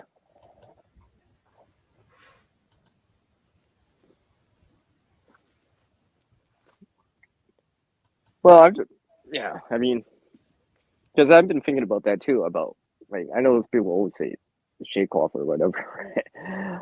But I seem to have access to my wife's space blanket, so if necessary. Yeah, if necessary. If necessary, I can kind of tone back the sunlight coming in, the heat coming in, right? I would probably consider that if it went above 95 Fahrenheit here, 35 Celsius again. Yeah. Because usually, like, rain about summertime, if it's like 70, 80 Fahrenheit, let's say 20, 29, 80, 86, 30 Celsius, right? 86, yeah, 86 Fahrenheit, 30 Celsius, right? Yeah, it'll be able to handle it, especially if I water, right? Anything approaching, like, say, above 30 Celsius, let's say 35 Celsius, 95 Fahrenheit, then that starts to get much hotter for the summer here. Because it usually doesn't get that hot here where I live, right? Yeah. Right? So I don't know if some of the plants might not be able to handle it, right? And some of them can't just because they're cool weather crops or plants, right? They prefer the coolness over the heat. Because I saw that before in terms of like my tiger lilies here. They can handle the snow, handle the coolness, right? They're growing right now, as you saw, right? As soon as that heat came in, the flowers just dried out, and basically the plant didn't die, but basically it didn't put any effort into the flowers anymore. Basically, the flowers just wilted away and dried out to Yeah. prevent the plant from actually dying, right? So that's what happened that 1 year in 2021. No matter how much water I put, I even put like a giant umbrella over it and all the stuff, didn't even help. The ambient heat was so hot, it just dried it out. It just caused the plant to be like, no, I'm not making the flowers anymore, right? So the flowers just dried out. That's how it goes, right? You learn by seeing, observing too, right? So that's why right now, I'm kind of getting the lilies to just go, right, and stuff like that. Yeah. I go from there because I know I have issues with trying to keep the hydro lilies to keep going. If it's Yeah. not the heat, it's gonna be bug issues like the scarlet lily beetles. Like that 1 year, I didn't have issues with the scarlet lily beetle because it was so hot out.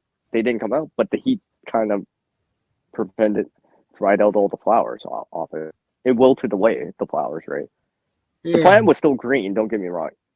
I think it's one of those mechanisms where it's just like it's too hot, right? So it's pulling all the water towards the leaves and the roots, right, instead of the flowers. So, but I mean, it's on a self-facing side with lots of heat and sun, right? So this is why it's growing so well right now for me. But it's just one of those things. So, I learned that by just doing it, right? Observing too, right? Seeing and doing research too, right? I found out exactly what this is, right? So I matched up what I'm seeing with a little bit of knowledge that I'm gaining from researching it Yeah. and the observations of it, right? Where I'm seeing it for my own self, heat, cold, for the weather I get here, right? Exactly. Because, like I said, I've seen those lilies shed off snow before. Yeah. Because I've seen snow here in May, right? Right. That was for 1 day. It was maybe half an inch, right? But still, the lilies, they were already like 2, 3 feet tall. Well, let's say 2 feet tall, right? Nothing. They still flowered that same year. Yeah. So I know that they can handle the cold much better than me. Just because now I've seen it with my own eyes, right? I've seen it with my own eyes, right? So I know better by observing it too, right? In terms of Exactly. gardening or planning or design, you might have to observe where things are, right? It's just like knowing where the shade is in different parts of the year, where the sun's gonna hit, right? And stuff like that. Yeah. Right. If you're growing sunflowers or whatever, obviously you want them in the sun, obviously a lot more, right? Try to give them that 6 to 8 hours of daylight as much as possible, right? So obviously, planting it behind a tree is probably not a good idea. On the north facing side, probably not a good idea, right? You know what I Yeah. mean? So stuff like that I've just been learning just by doing it, where it makes sense. It's like, okay, yeah, okay, just south facing side on this, right? And stuff like that. Hopefully that all makes sense. Yeah. Yeah. That makes sense. I mean, those are just things I've been learning. So in terms of, it's not really a design thing, but it's just observing it too, right? Yeah. Right. So now, if I could even help with the lilies in the heat. Yeah. That's one thing I'm trying to figure out. I'm trying to see if I can keep the flowers going longer, right? It'd be nice, but it's been very difficult. If it's even possible at all for me, right? Short of, you know, I gave them plenty of water during that heat wave. It still did not matter. It was just simply too hot. The flowers just wilted away and dried out, right? I was just like, well, that's it. There's no way. I'm not coming back from that for the year, right? I'll try again next year, right? Yeah. I mean, as soon as I saw snow on them and they didn't even die, the leaves were still green the next day. It was exactly the same, right? I was like, oh yeah, this must be able to handle the cold because now I'm observing it with my own eyes, right? And realizing, oh okay. And it's like stuff like lilies and green onions. I know they can handle the coolness here better than some of the other plants, right? And this explains why I seem to see them first initially in the season. You know, they're starting to pop out of the ground and all that stuff, getting green, developing faster because they can handle coolness better, right? They like this kind of 60 Fahrenheit, 16 Celsius weather a lot. Maybe even 20, 21, 70 Fahrenheit zone, right? But now I know, but the heat, 30, let's say 90 Fahrenheit, slow down, right? So it's one of those things to understand. I mean, I didn't read any book on it. I didn't read any book or look at any site about it. I just learned by actually experiencing it myself, right? By actually observing that kind of thing going on, right? Okay, King Pooh, take care, stay safe, and God bless. Thanks for stopping by. Tell Corky we say hi. Tell her we say hi. I mean, we could just say hi to her anyways, but you know what I mean. We I probably know just what say you hi to mean. her anyways, but yeah, so good. And yeah, I mean, I'm no expert gardener. I'm just learning by doing, observing, right? Seeing what works here, right? Observing with my own eyes, right?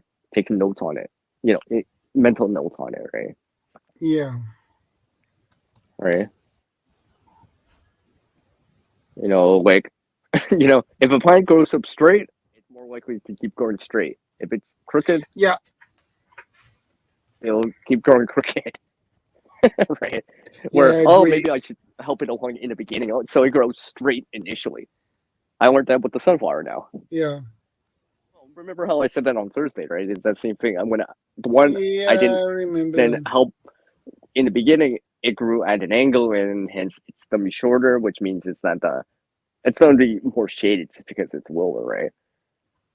Because there was that certain point where I can't change that after because around the trunk, and I lose that word loosely, right? It was too woody.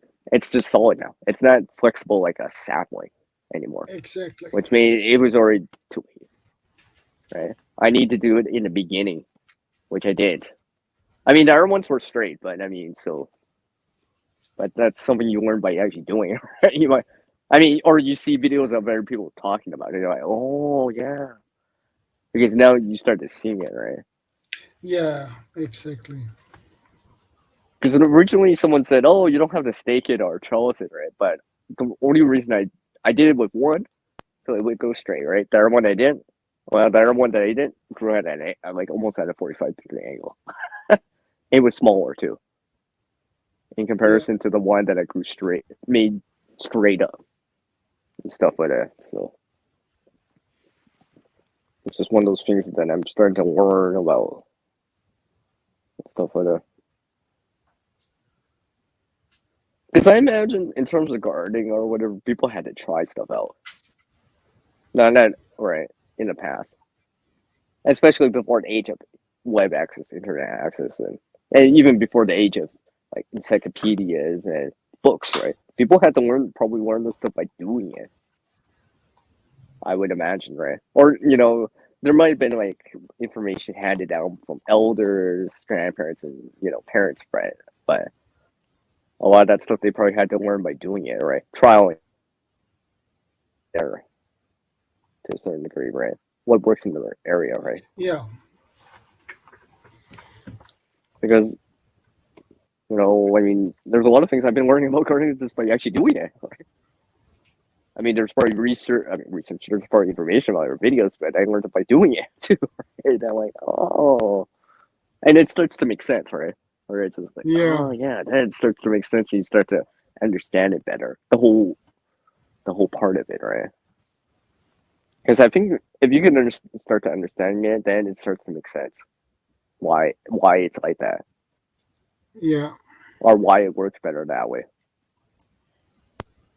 For example, right? It's just like with the sunflower. Right? It's just like, well, if I help it along during the sapling stage, while it's still flexible, it'll go straight when it's more mature and flowery. Yeah. Because I won't be I able to do it agree. after. Yeah, I won't be able to do it after.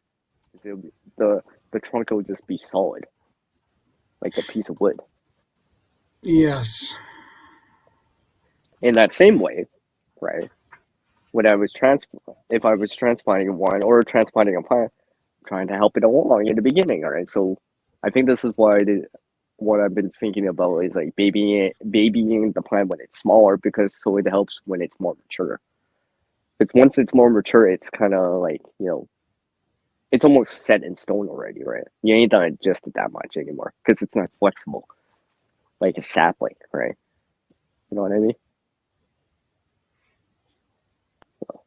There's one just things I've been thinking about. Yeah.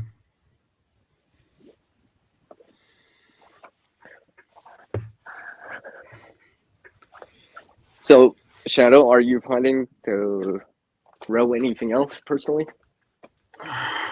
As soon as I get the space for my, well, to put my propagator,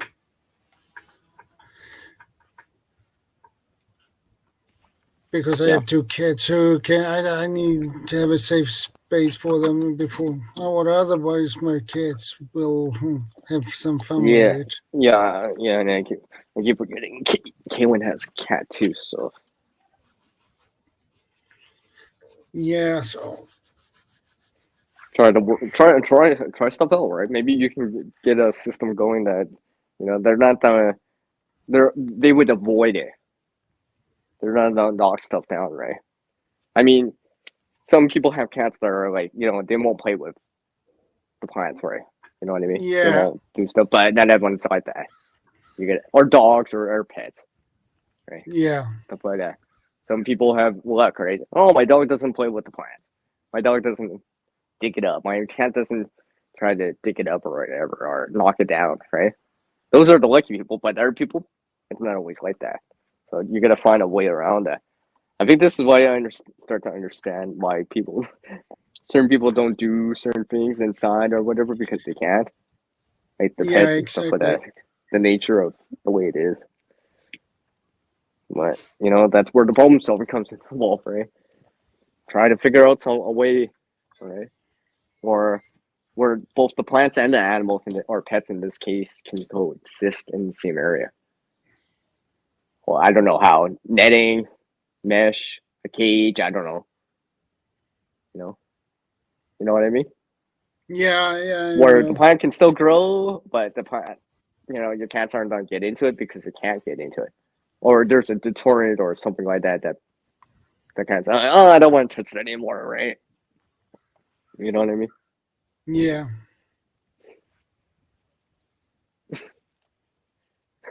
I mean, I was just thinking maybe you could have a system where, if it comes in within range, this laser pointer points like to the opposite side of the room. It's like, oh, the laser pointer! It goes over there instead.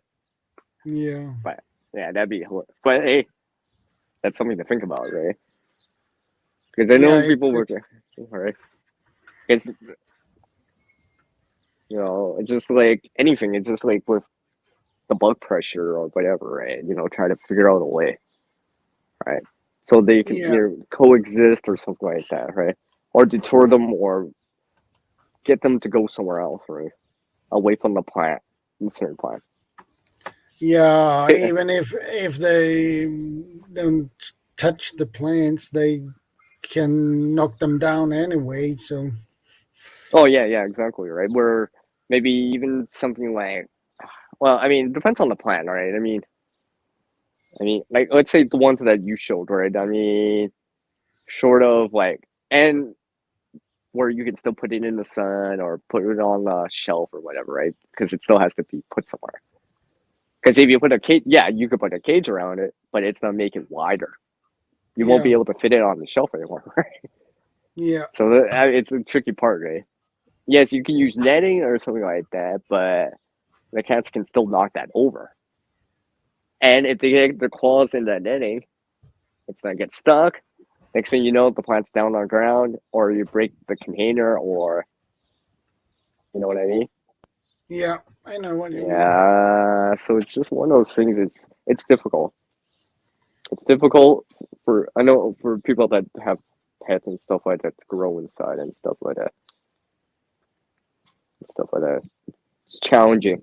It's almost the same thing like random, let's say, rabbits or wild rabbits eating your little saplings or something like that, right? Stuff like that.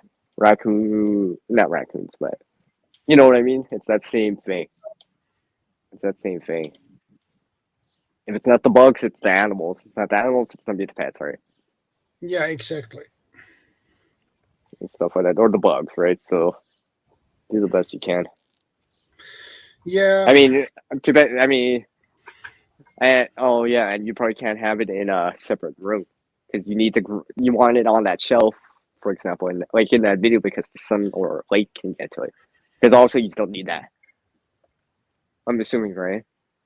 Oh, yeah, is that why you put it in the bathroom? Is that why? yeah. For the cats, That's yeah, what. Yeah, it's to avoid that. Okay, I see. See, that makes sense, right? yeah. And of course, Because if the risk is they eat my plants, and I don't want that. yeah, exactly, right. You don't know how it's gonna react to the. I mean, and of course, the plant's gonna be not there, I, obviously, right? So that's also bad too, right? But yeah, you just don't want them getting into that without knowing and all that effort that you put into that kind of system, right? It's like, really, right? Because it can happen, right? yeah. So, It can. so that's I guess in terms of like gardening, if you're a new gardener designing and stuff like that, you would have to factor that in. Pet your pets. I should have brought that up earlier. That's a good point. That's a good point actually. Yeah, Pets and our wildlife, right? You have to deal with that pests. I don't know. I've heard things about gophers, raccoons, deer, rabbits, wild rabbits, aphids, and all that other stuff. The bug pressure, right? The bug and wildlife pressure, right? Hmm. I don't know. Hopefully, I don't know. I'll try to think of something, maybe. But that comes back to the problem solving aspects of it, right? So, indeed. indeed, he used that word indeed again, ladies and gentlemen. He used that word. Like seriously, you're like the only one that I know that uses that word. No one else I know actually uses that word. At Well, least it's a not much, good not as much, word. not as much as you. You use that word more than anyone else I know. Yeah, I know. Because I indeed know that for sure now. There's no surprise there. There's no surprise there, Shadow. No surprise there. Right? Exactly. Yeah. But yeah, I mean, maybe. Well, I mean, short of like building a structure, right? Where Yeah, where where you can just open a little door, let's say like a wooden structure, so it can still get light or be somewhere, but the cats can't physically get into it, and they can't knock it over because it's an actual physical structure, not just netting over top of it, right? Because that's not that really doesn't solve much in terms of the animals, right? Because they can still knock it over. right? Even if the cat's just like grazed by it, they'll get the claws into it, it'll get stuck, they'll pull it right off. And then the plant will Yeah. be on the ground, and the next thing you'll be like, "Oh, my plant." Right? Oh, geez. All right. I'm almost thinking like a mini shed, but in small scale, right? Just enough for fit the plants into, right? But that Yeah. your cat can't get into it, but light can still get into it, and you can still Hey, open Leonard. up a little. Hey, Leonard, where you can open up like a little like little door, like Uh, a cat door, and just water it still. That'd be cool. You know what I mean? You know what I yeah. mean by that, right?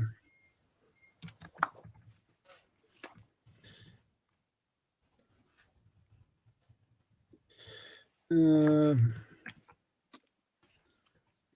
So it could be an option. I mean, I haven't seen your place all the way. I've only seen what you showed me. So I mean, but that's something to consider at least. A structure like that.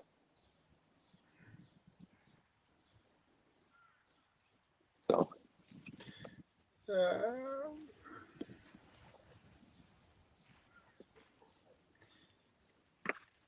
yeah, you were saying? I was thinking. Um,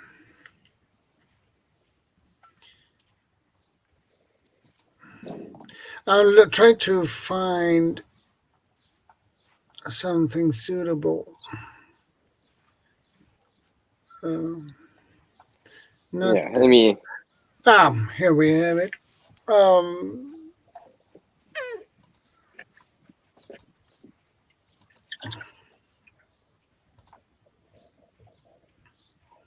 sorry, I have to water my green onion stuff later. well, Right, something like that. Yeah, like this greenhouse. give me a second. Okay. Yeah, maybe something along the lines of that, right?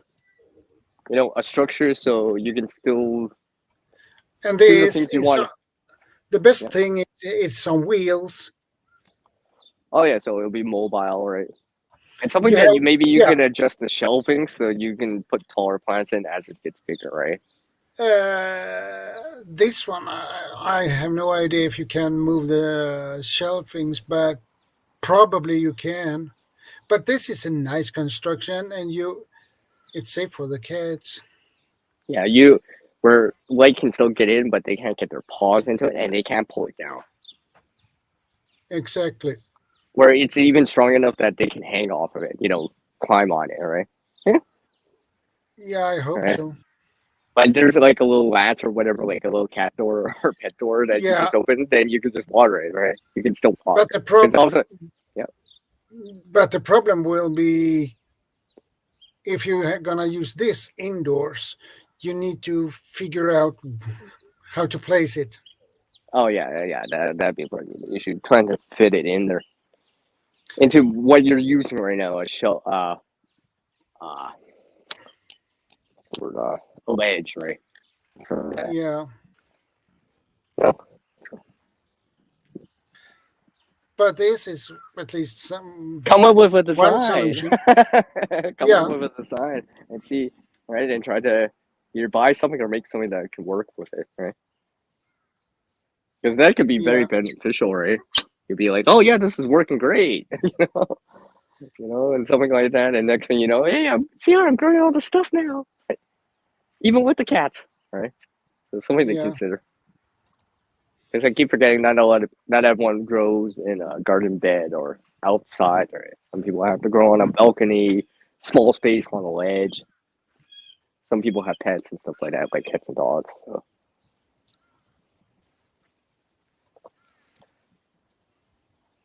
Well, like I said in that stream that you were in as my guest, side chat, uh, side chat panel member, right? And I'm trying to get into container gardening, just to yeah, learn that aspect of it, right? Because it's a different type of thing. yeah. There is You another get a. one Mhm. I want to show you. Okay. Uh, this one. Okay, I see. It's some PVC Okay. around it. They have wrapped it around here. But if you have cats, that would be a problem. Well, you just want the one sides to let light in, but the other three sides are solid, right? So the cats can't poke through it, and their claws can't pull it out. And Yeah, something like mesh material or a fabric probably isn't the greatest idea because they're gonna get their claws into it. It's not, they're gonna start ripping it or pulling it out, and you don't want that either, right? yeah, exactly. But I like the construction on it. I mean, maybe you can get it in a certain way where you use flexible plastic that's transparent enough. They won't be Yeah, able to claw through that. It's harder for them to pull that out, right? And they won't be able to get their claws into it and stuff like that. Yeah, it still allows the light, natural light to come in. You have a little door that you open, probably with a little latch or a key, or whatever, and then so you could still water it or pull them out, right? So yeah, yeah, that's something I would consider. I mean, I don't have cats or dogs, so I don't have to deal with that. But there's other things that you might have to deal with, right? If it's not cats and dogs, it might be the bugs. If it's not that, it might be the cold or lack of sunshine. North-facing window only. North-facing patio only, right? Like Caitlin, right? She has the yeah, cat. She has the north-facing side, so she has her own issues to deal with, right? But she still manages to do something. yeah, She manages to grow. Maybe it's not a lot, but it's she's probably still getting experience from it, right? And obviously, if she ever moved or something like that to another place with a self-facing window, obviously she'd be able to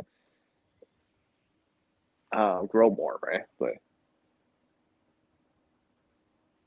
that's why I like to look at some of the videos like that too, because you know what I mean. Oh, if she can grow on the north-facing side in the shade, clearly I could do the same thing on the north-facing side in the shade too, right? Kind of add that in. You know what I mean? yeah, And kind of adapt that knowledge into where I live, right? Or maybe spread that knowledge around to some other people that might have similar issues with cats, or you know, or the kids or whatever, stuff like that, right? Because I imagine that would be a thing too, right? Yeah.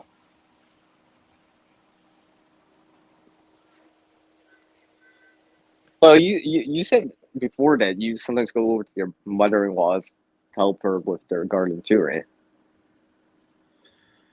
I think you mentioned that a few times, sir. yeah.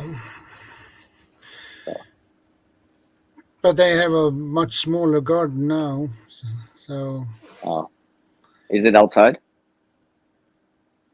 It's outside, right? yeah, Yeah. they have a smaller house and a smaller garden. So Mhm. Well, I mean, just well, you could still learn from that, right? I know some other people are getting gardening experience by helping out, like at urban garden areas, right? Outdoor urban garden areas or communal garden areas, right? So you can gain experience from that, right? Because you actually get to get dirt time, right? You know what I mean? Where you're yeah, gaining practical experience by actually doing it. Maybe you don't grow one specifically because whatever reason, but at least you have the experience. So if you really, really had to, or had more space, or moved to a different area, you can apply that experience still because you have previous experience or knowledge of it. You know what I mean? So yeah, that's why I've been trying to, not just get accustomed to like garden bed or an outdoor garden, but try this container gardening a little bit more. Just try it out, right? I don't have to, but it just for the learning experience of it, right? Because there's pros and cons to container gardening, right? You can move it around and stuff like that. Bad weather's coming in, hail or something like that. You could bring them into like a garage or inside if necessary, right? Can't do that with Yeah. a garden bed, right? Once the plants are in there, you're gonna put like a bucket over top or like frost or whatever. You gotta cover it with like a sheet or something like that, right? Container gardening, you can just move them around. But container gardening also, because the soil is less in a smaller container, they don't grow as big compared to being out in a real bed, right? With more soil to expand out, and it dries out faster because there's less soil in there, right? Stuff Yeah. like that. So that's something I always try to remember. I'm like, oh yeah, I'm growing. It's just like growing, starting seeds in a container, right? Sometimes you do actually have to water it more frequently, just because it's a smaller area. There's less moisture in the ground overall. So you have to probably water more frequently. So I'm starting to learn about that too, and understand that kind of concept of it, right?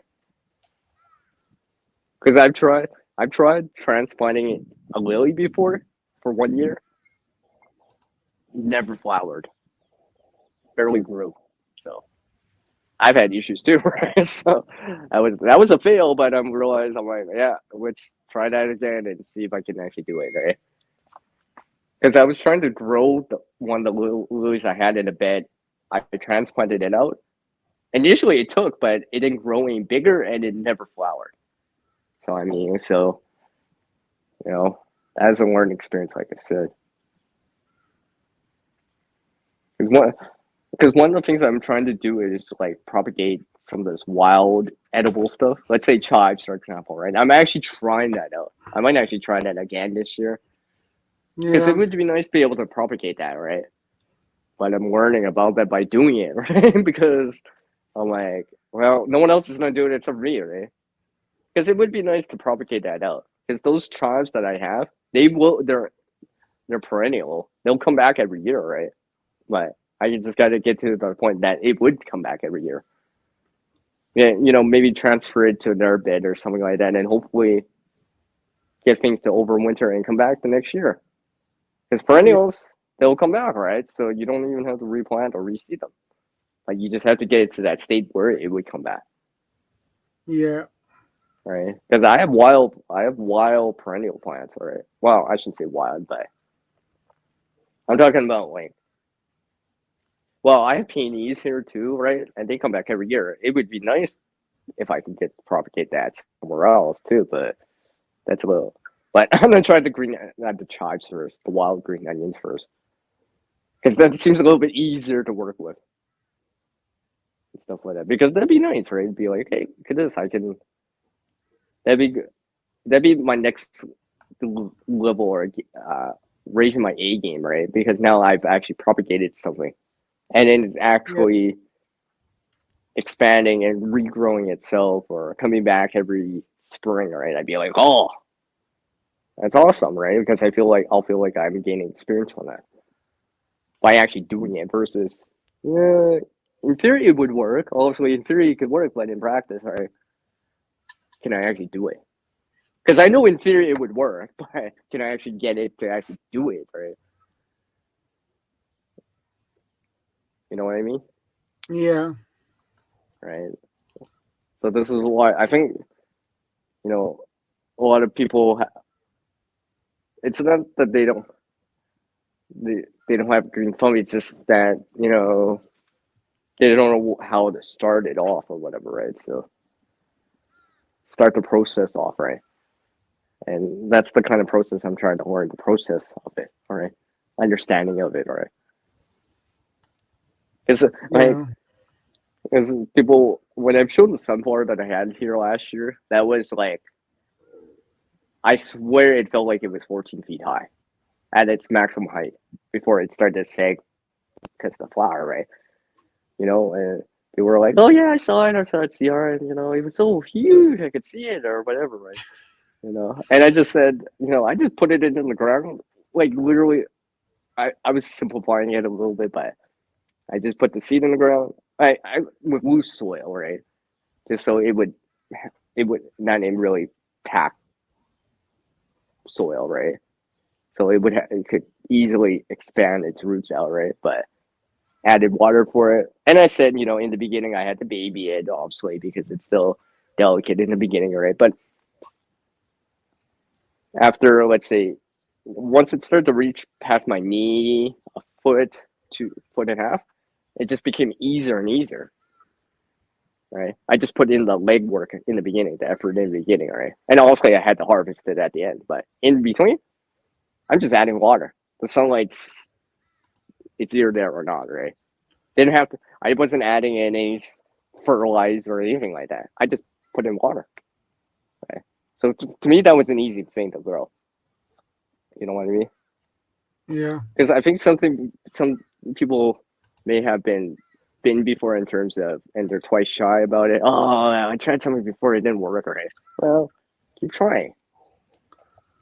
You probably could ask any gardener out there, right? They probably had issues before too, right? Transplanting, germinating, and all that stuff. It happens, right? I've seen that myself already, right? But I also realize sometimes it's just that easy, or it seems like just that easy, right? It's just like where it just works, right? It's just like, oh yeah, and then you get confidence and it encourages you to do more of it because hey, wait a second, this wasn't so bad. It's just like learning something new, right? Sometimes the hardest part is just the beginning of it. But once you get more established or learn more about it and where it becomes rooted into your system, yeah, see where I put that in there? It's you feel like you know it better, right? And then you start gaining experience, practical experience for it. I hope that makes sense because, like I said, I'm not a great gardener. I talk to other people that are way, way more experienced, right? They they know names and all this other stuff way better, right? But I'm trying to learn it myself, right? Because I've spoken to someone else around here, right? Their mom and their dad knows a lot, right? They've been doing it for a long, long time, right? Their daughter, who I've spoken to, right? She's the same age as me, right? And we're just trying to learn it as, intermediate gardeners, right? Yeah. You know what I mean? And we're trying to learn it ourselves by doing it too, right? Yeah. And learning it for ourselves, right? Where the knowledge becomes the knowledge and skill comes from the experience versus, always asking, oh, is this the right way of doing it? Well, you know what? Sometimes the best way to learn something is by doing, right? You make a mistake, well, you know what? It happens, right? But try to minimize that as much as possible. Don't do it the next year, right? If it didn't work, well, don't do it the next year, right? But if it worked, keep trying it. Keep perfecting that method or as much as possible so it becomes like a routine, right? Where you can have reproducible results, right? I guess in gardening, you always want reproducible results year after year in terms of gardening, right? Whatever it is, tomatoes, sunflowers, pumpkin, whatever, watermelon, I don't know, right? Banana trees, I don't know, all this other stuff, right? Whatever you can grow that can grow in your area well. I'm actually surprised, Shadow. I never said any of that during my stream. I seem to always have something more to say at your stream than my own stream. That is pretty weird, actually. But you know what I mean? I never Yeah, I mentioned know. any of this on Thursday during my stream, even though we're talking about this. It's almost the exact same thing. And I seem to have the words to say this right now. Hey, can I have a copy of this stream so I can just put it onto my own channel? I'll give you credit. I'll give you a shout out. No. Yeah, sure. Why not? No. I'm just kidding. I just hopefully I would be able to recite it later, right? But maybe because I've been thinking about it more, or I had coffee or something like that. No, that's probably the reason why I'm thinking better. Yeah. Yeah, I mean,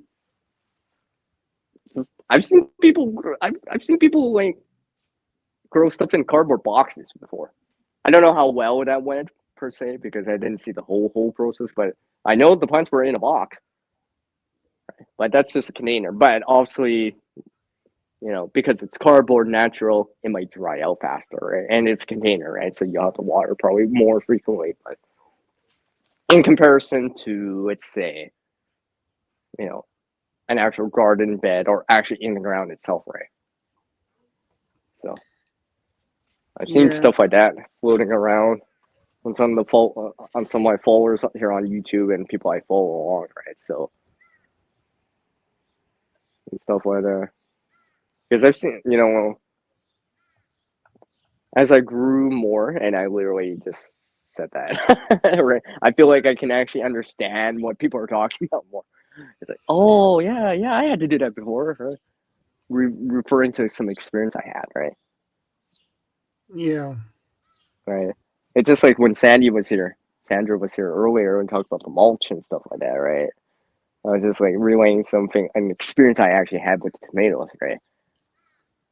That's why I always mention it, because it start to understand that part of it, right? Because I know the mulch saved the tomatoes, or at least dramatically helped them, or reduce the amount of water I needed, right? Because like I said, I could water like in the morning or in the evening, but afternoon, hottest part of the day, let's just say like right now, give or take, the soil underneath was still moist underneath the mulch because it didn't dry it out. The soil didn't dry out all the way. Well, remember Yeah. the example of the coffee grounds, right?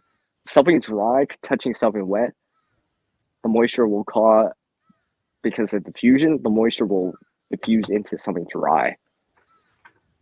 It will start to wick out like a wick, right? Something dry will wick something wet away. You know what I mean? Yeah, I know. So I started to learn about that, but that's why I added a little bit of mulch on the top for what I had, right? And it just it helped. It totally helped, right? Like even my one friend, right, who just got into gardening has some wood mulch now, right, and he's starting to understand that part of it too, right? So I'm like, oh yeah, there we go. I learned that too, and now you're learning about that part of it too, right? And stuff like that, right? It's just like even my one friend barely started gardening, right? I think last year Yeah. was their first time or whatever, right? Like majorly where they're actually doing all the work, right?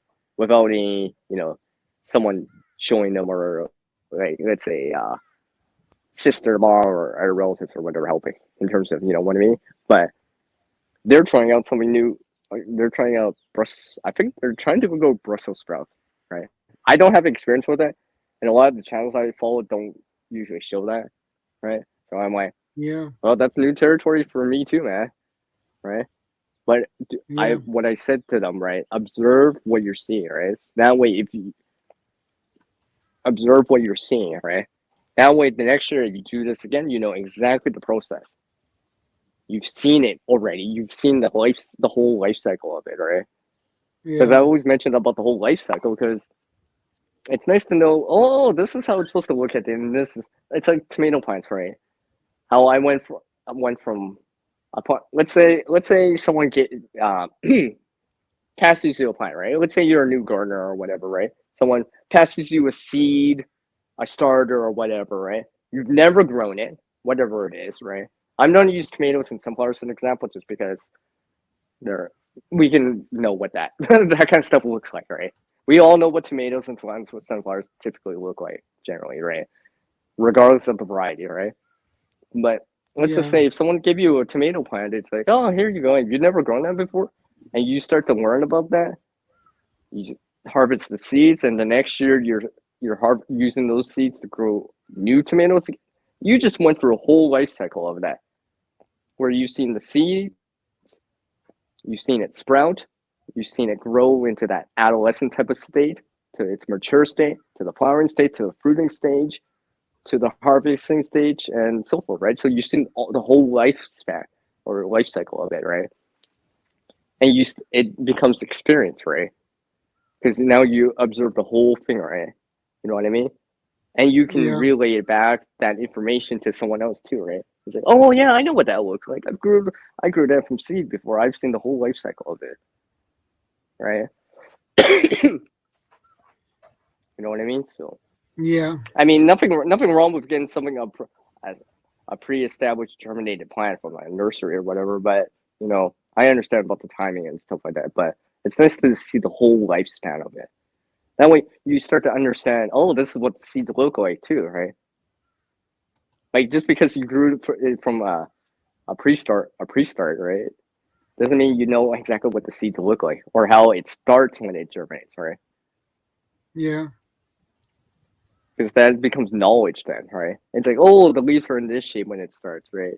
Or the sunflower, it has baby leaves, then it starts to make, then the real leaves or true leaves, as some people call it. There's another scientific, more technical term which I can't, starts with an L, which I can't pronounce, and I don't remember what it's called. But you start to see that, then you see this other stuff, then you understand, oh, this is why this happens from stage to stage, right? In terms of the progression of the life cycle of the plant, right? You start to understand that. I mean, imagine if you were younger, right? A child or whatever, and learning about that, you'd be like, oh, it's like education, right? It's like Yeah. like a biology class, right? But it's like lab, but in real world, right? You might not know the scientific names, but you've seen it, right? So maybe you learn about it later in school, high school, whatever. You'd be like, oh yeah, I've seen that when I was a kid. I didn't never knew the technical or scientific word. Now I know it, right? And then you can relay that information back, and or like make the connections, right? It's like, oh, and then you start to understand it better. Hopefully that makes sense because apparently I get a Yeah. message by some people. Someone's asking me, what is it? Someone just sent me a message. What is it? I gotta remember what picture I sent them. But yeah. Hey, Lynn Whistler, good to see you.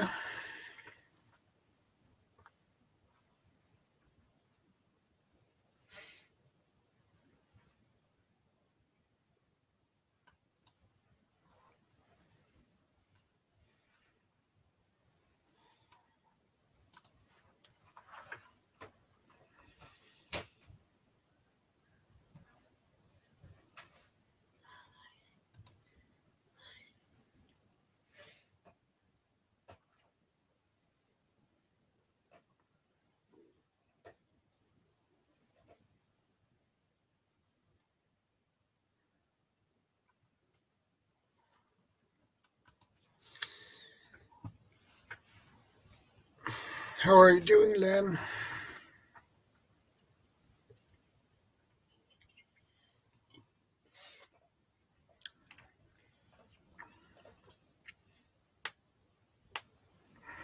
All right. I'm back on the stream chat Yeah. now. See the window open again. I just had to reply back to them real quick here. Yeah. But yeah. Be nice if they just randomly drop in. That'd be nice. Maybe I should send them a message, be like, I'm over with Shadow, come join us. We're talking about gardening stuff. Because actually I know they garden. Because they just released a video like a week ago, a week and a half ago about a new gardening event. So it would tie into what we're talking about. Yeah.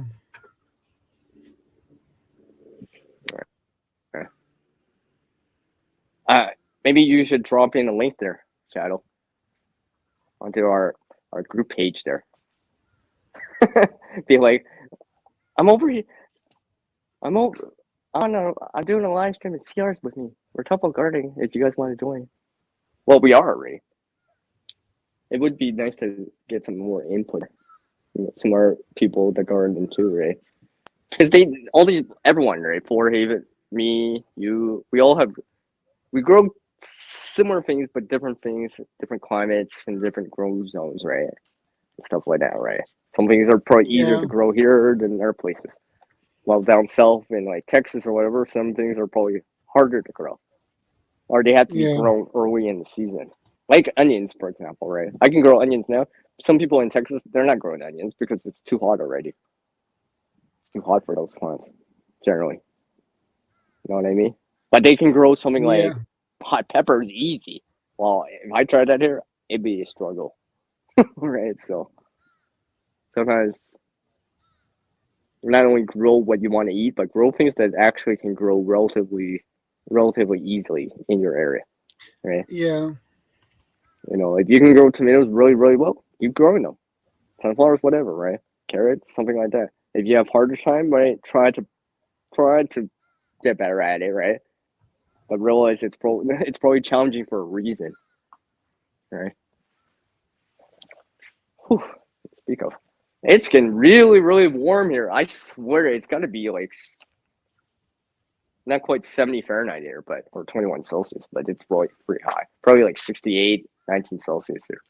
Feels like it Yeah. because it's starting to get really, really warm in the sun here. So Yeah.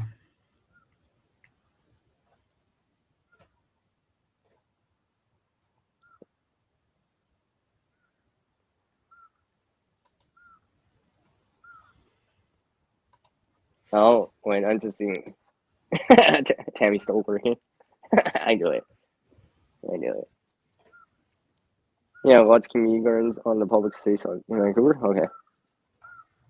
Yeah. And those communal gardens, I've seen those before, or urban gardens or whatever. I've seen those before. Those are really cool. I never participated, like, get my hands in the dirt, but I've seen them, right? You know what I mean? Yeah. But that could be Yeah. a way of getting experience, right? Even if you live in an apartment, right? Because a lot of times they just say something like, you put in some work, certain amount of time every week, and you get to have some produce at when it's available, right? So, you know what I mean? And you wouldn't learn from that, probably, right? Because there'd Yeah. probably be other people there too. You would be able to talk to them and be like, hey, what kind of plant is this? I don't know. Hey, CR, what kind of plant is this? Or, how long does this take? Or what's this part of the plant? Or, how do I know it's ready? Or how do I know when it's, or what are these things on the plant, right? People explain it to you, right? And you try to rationalize it and so you understand it for yourself. And it's just like, oh, okay. Maybe you didn't actually start it, but you might be able to apply that knowledge later if you actually did do it on your own. Because you have knowledge Yeah. to back that up, right? Not just from seeing on like forums or on websites or in video, but you actually seen it with your own eyes in the real world. You got to touch it, smell it, see it with your own eyes. You know what I mean? Yeah. Like I know they say a picture says 1,000 words or a video says 10,000 words or whatever, but you can't touch a video. You can't touch a picture. You can't smell a picture. And in terms of seeing, a picture only shows one angle of it. A video only shows one or two angles of it, certain angles of it, right? You know what I mean? So, Yeah. because I think this is why sometimes people can't always tell what certain things are in a picture or in video at times. It looks like this, I'm like, okay. Well, I'm not sure, right? Because they're not seeing it with their own eyes in the real world, right? Where they could just walk up closer to it, right? And stuff like that. Yeah.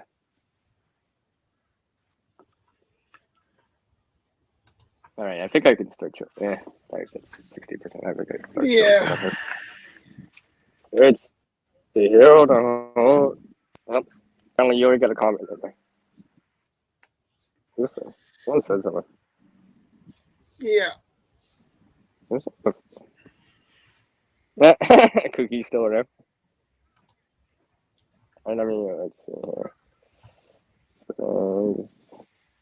Camera. Yeah, it's facing back, right?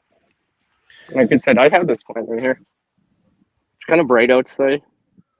Yeah. This right here, this volunteer plant. I have no idea what it is. I've asked other people, they're not sure.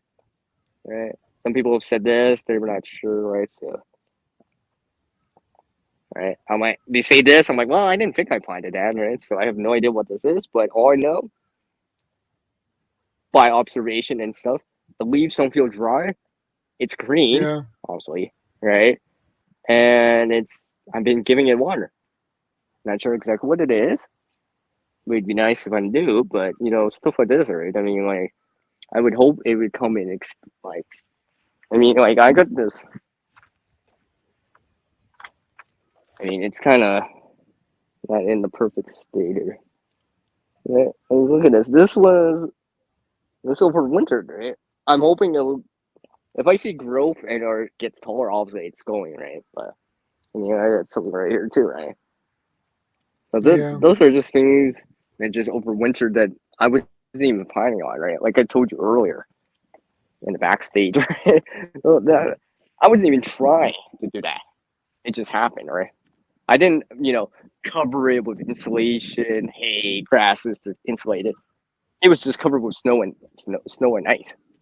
Yeah, and it just kept going. I mean, if it keeps sorry,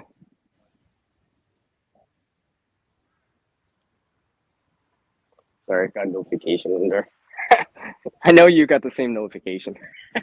Yeah. Yeah, but it's just stuff like this, right? It's just like, because I start to understand. I'm starting to understand it a little bit better, and I should have paid attention better in biology class. At times. I really should have paid Yeah. attention a little bit more at times. But I kind of wish they applied that. I think if I was applying the knowledge at that time, I probably would have learned it better. I mean, I still remember a few things, but you know, Yeah. but hey, yeah. So like I said, it's just like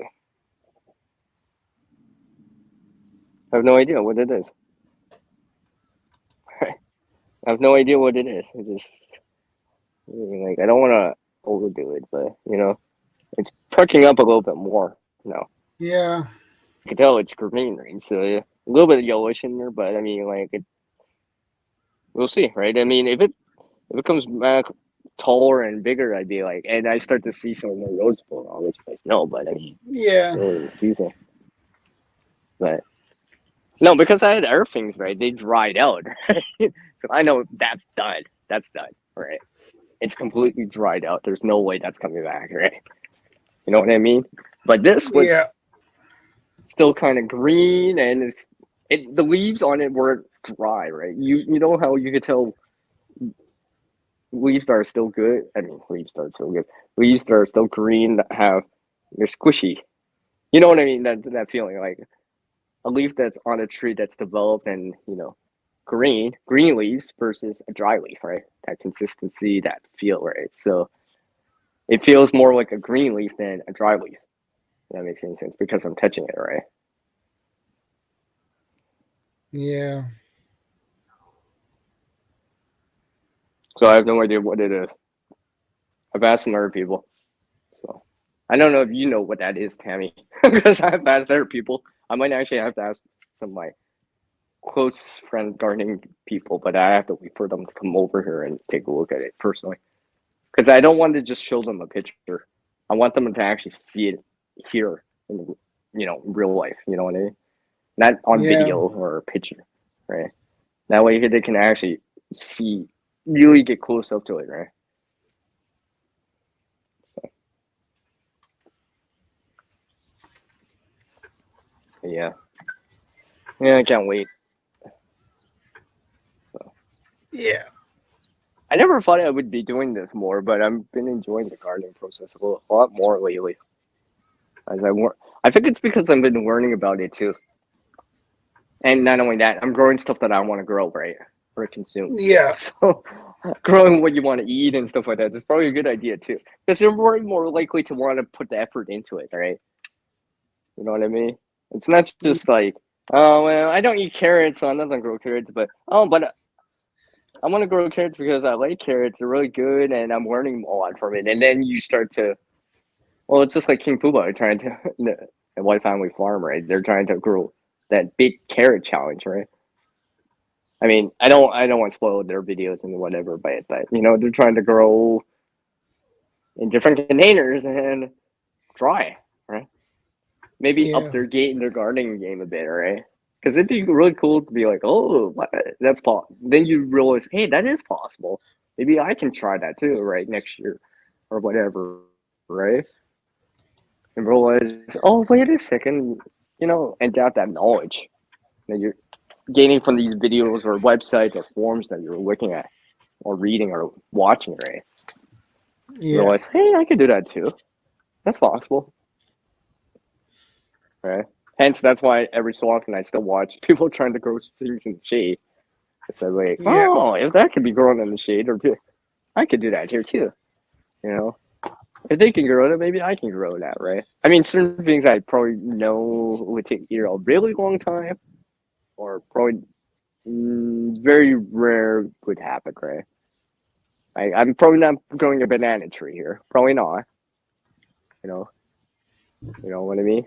But Yeah. I little things that I'm like, it's like going from like tomatoes to peppers to hot peppers, right? You know, like I said, I'm trying out peppers this year, right? Hopefully I can gain some fruit out of it, right? Hopefully I'll Yeah. learn from it and stuff like that, right? Because the previous year was a big dud, big fail on that. Never had one, right? Never had one last long enough to see more of it, right? But that's why this year around I'm trying a little bit harder at it, right? You know what I mean? Yeah.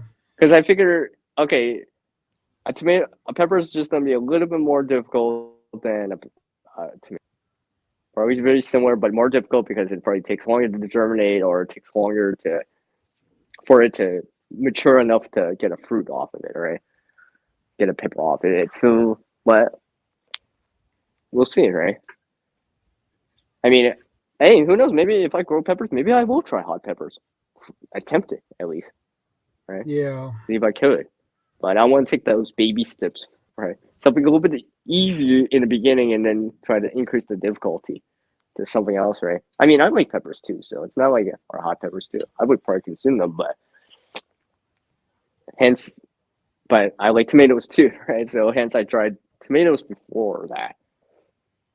Because a lot of that knowledge I might be able to translate over to the peppers and stuff like that, since they're similar. I say similar, but you know, Yeah. stuff with a increase that difficulty of it, right? So if tomatoes are like a 5 or something like that, I would say a 4. Then the peppers for me are probably gonna be like a 6. Hot peppers would probably be a 9, because I know from what I've learned and heard about it takes more. You need more time to germinate, not more time to germinate, and it has to be hotter out, like soil temperature, you know, that kind of stuff. So, and since growing season's short here in Canada for me, it's gonna be a challenge. You know what I mean? Yeah. I mean, I heard people, you know, they can grow all this other stuff really, really good, carrots or whatever, but they have problems with green onions. So, I mean, one person might be really good at growing it, while another person isn't, but they can grow something really good that the other person can't really grow that great. So, I'm always trying to, how do I say, lately, not only experiment, but try other things too that I like and see, could I actually do this, right? You Yeah. know? Maybe it won't work, but maybe it'll be like that. First look could be like, oh wow, it actually worked. And the next year, oh, I can do it again. Oh my gosh, I can propagate that more and more. And it becomes more experience, and then next thing you know, you got more seeds, and next thing you can know, you can give some away, and next thing you know, other people are growing stuff, they're learning stuff, and hopefully propagate that kind of knowledge, skill, and experience to other people too, right? I realize that, you know, that, Yeah. that almost anyone can do it. Yeah. This takes a little bit of time and patience, and the willingness to actually put in the legwork or the dirt work and all that stuff, right? So,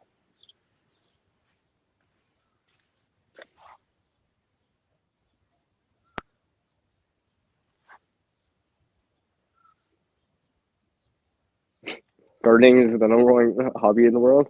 Okay. Yeah. No, Tammy, I was just mentioning about what I showed, and these are little things, right? I mean, because I've been, like I said, I'm trying to learn more about it.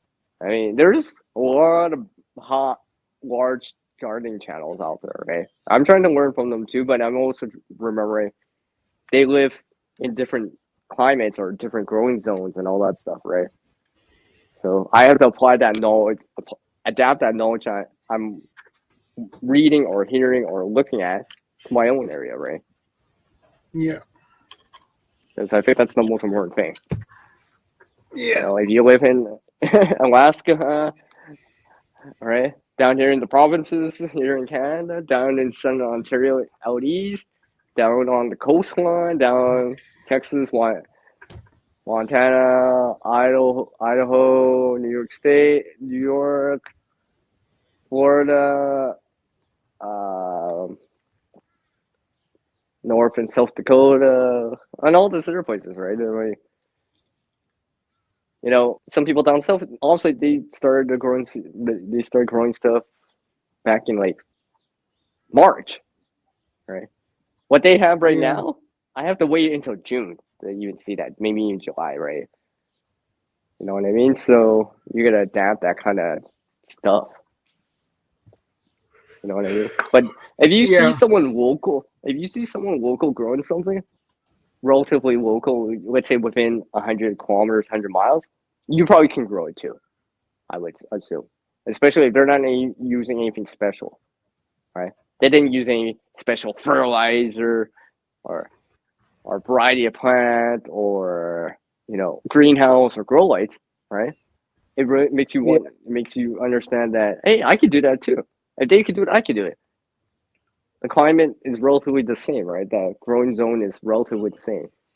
The rains or sunlight is relatively the same, right? Maybe the difference is the amount of sunlight, right? For example, right? Like, Yeah. so because lately, like I said, lately people have been like they want to get involved more into some of the gardening that I've been doing and stuff like that, right? So because they realize, hey, if Cedar can do it, maybe I can do it too, right? Try to encourage people to do it. Yeah.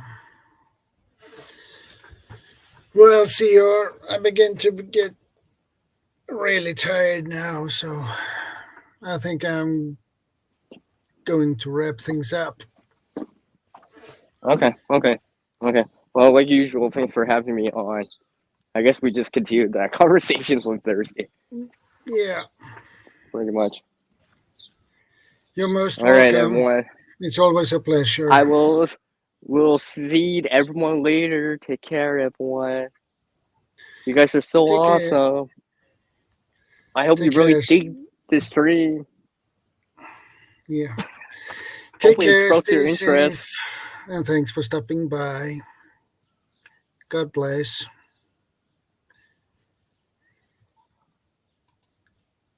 And we are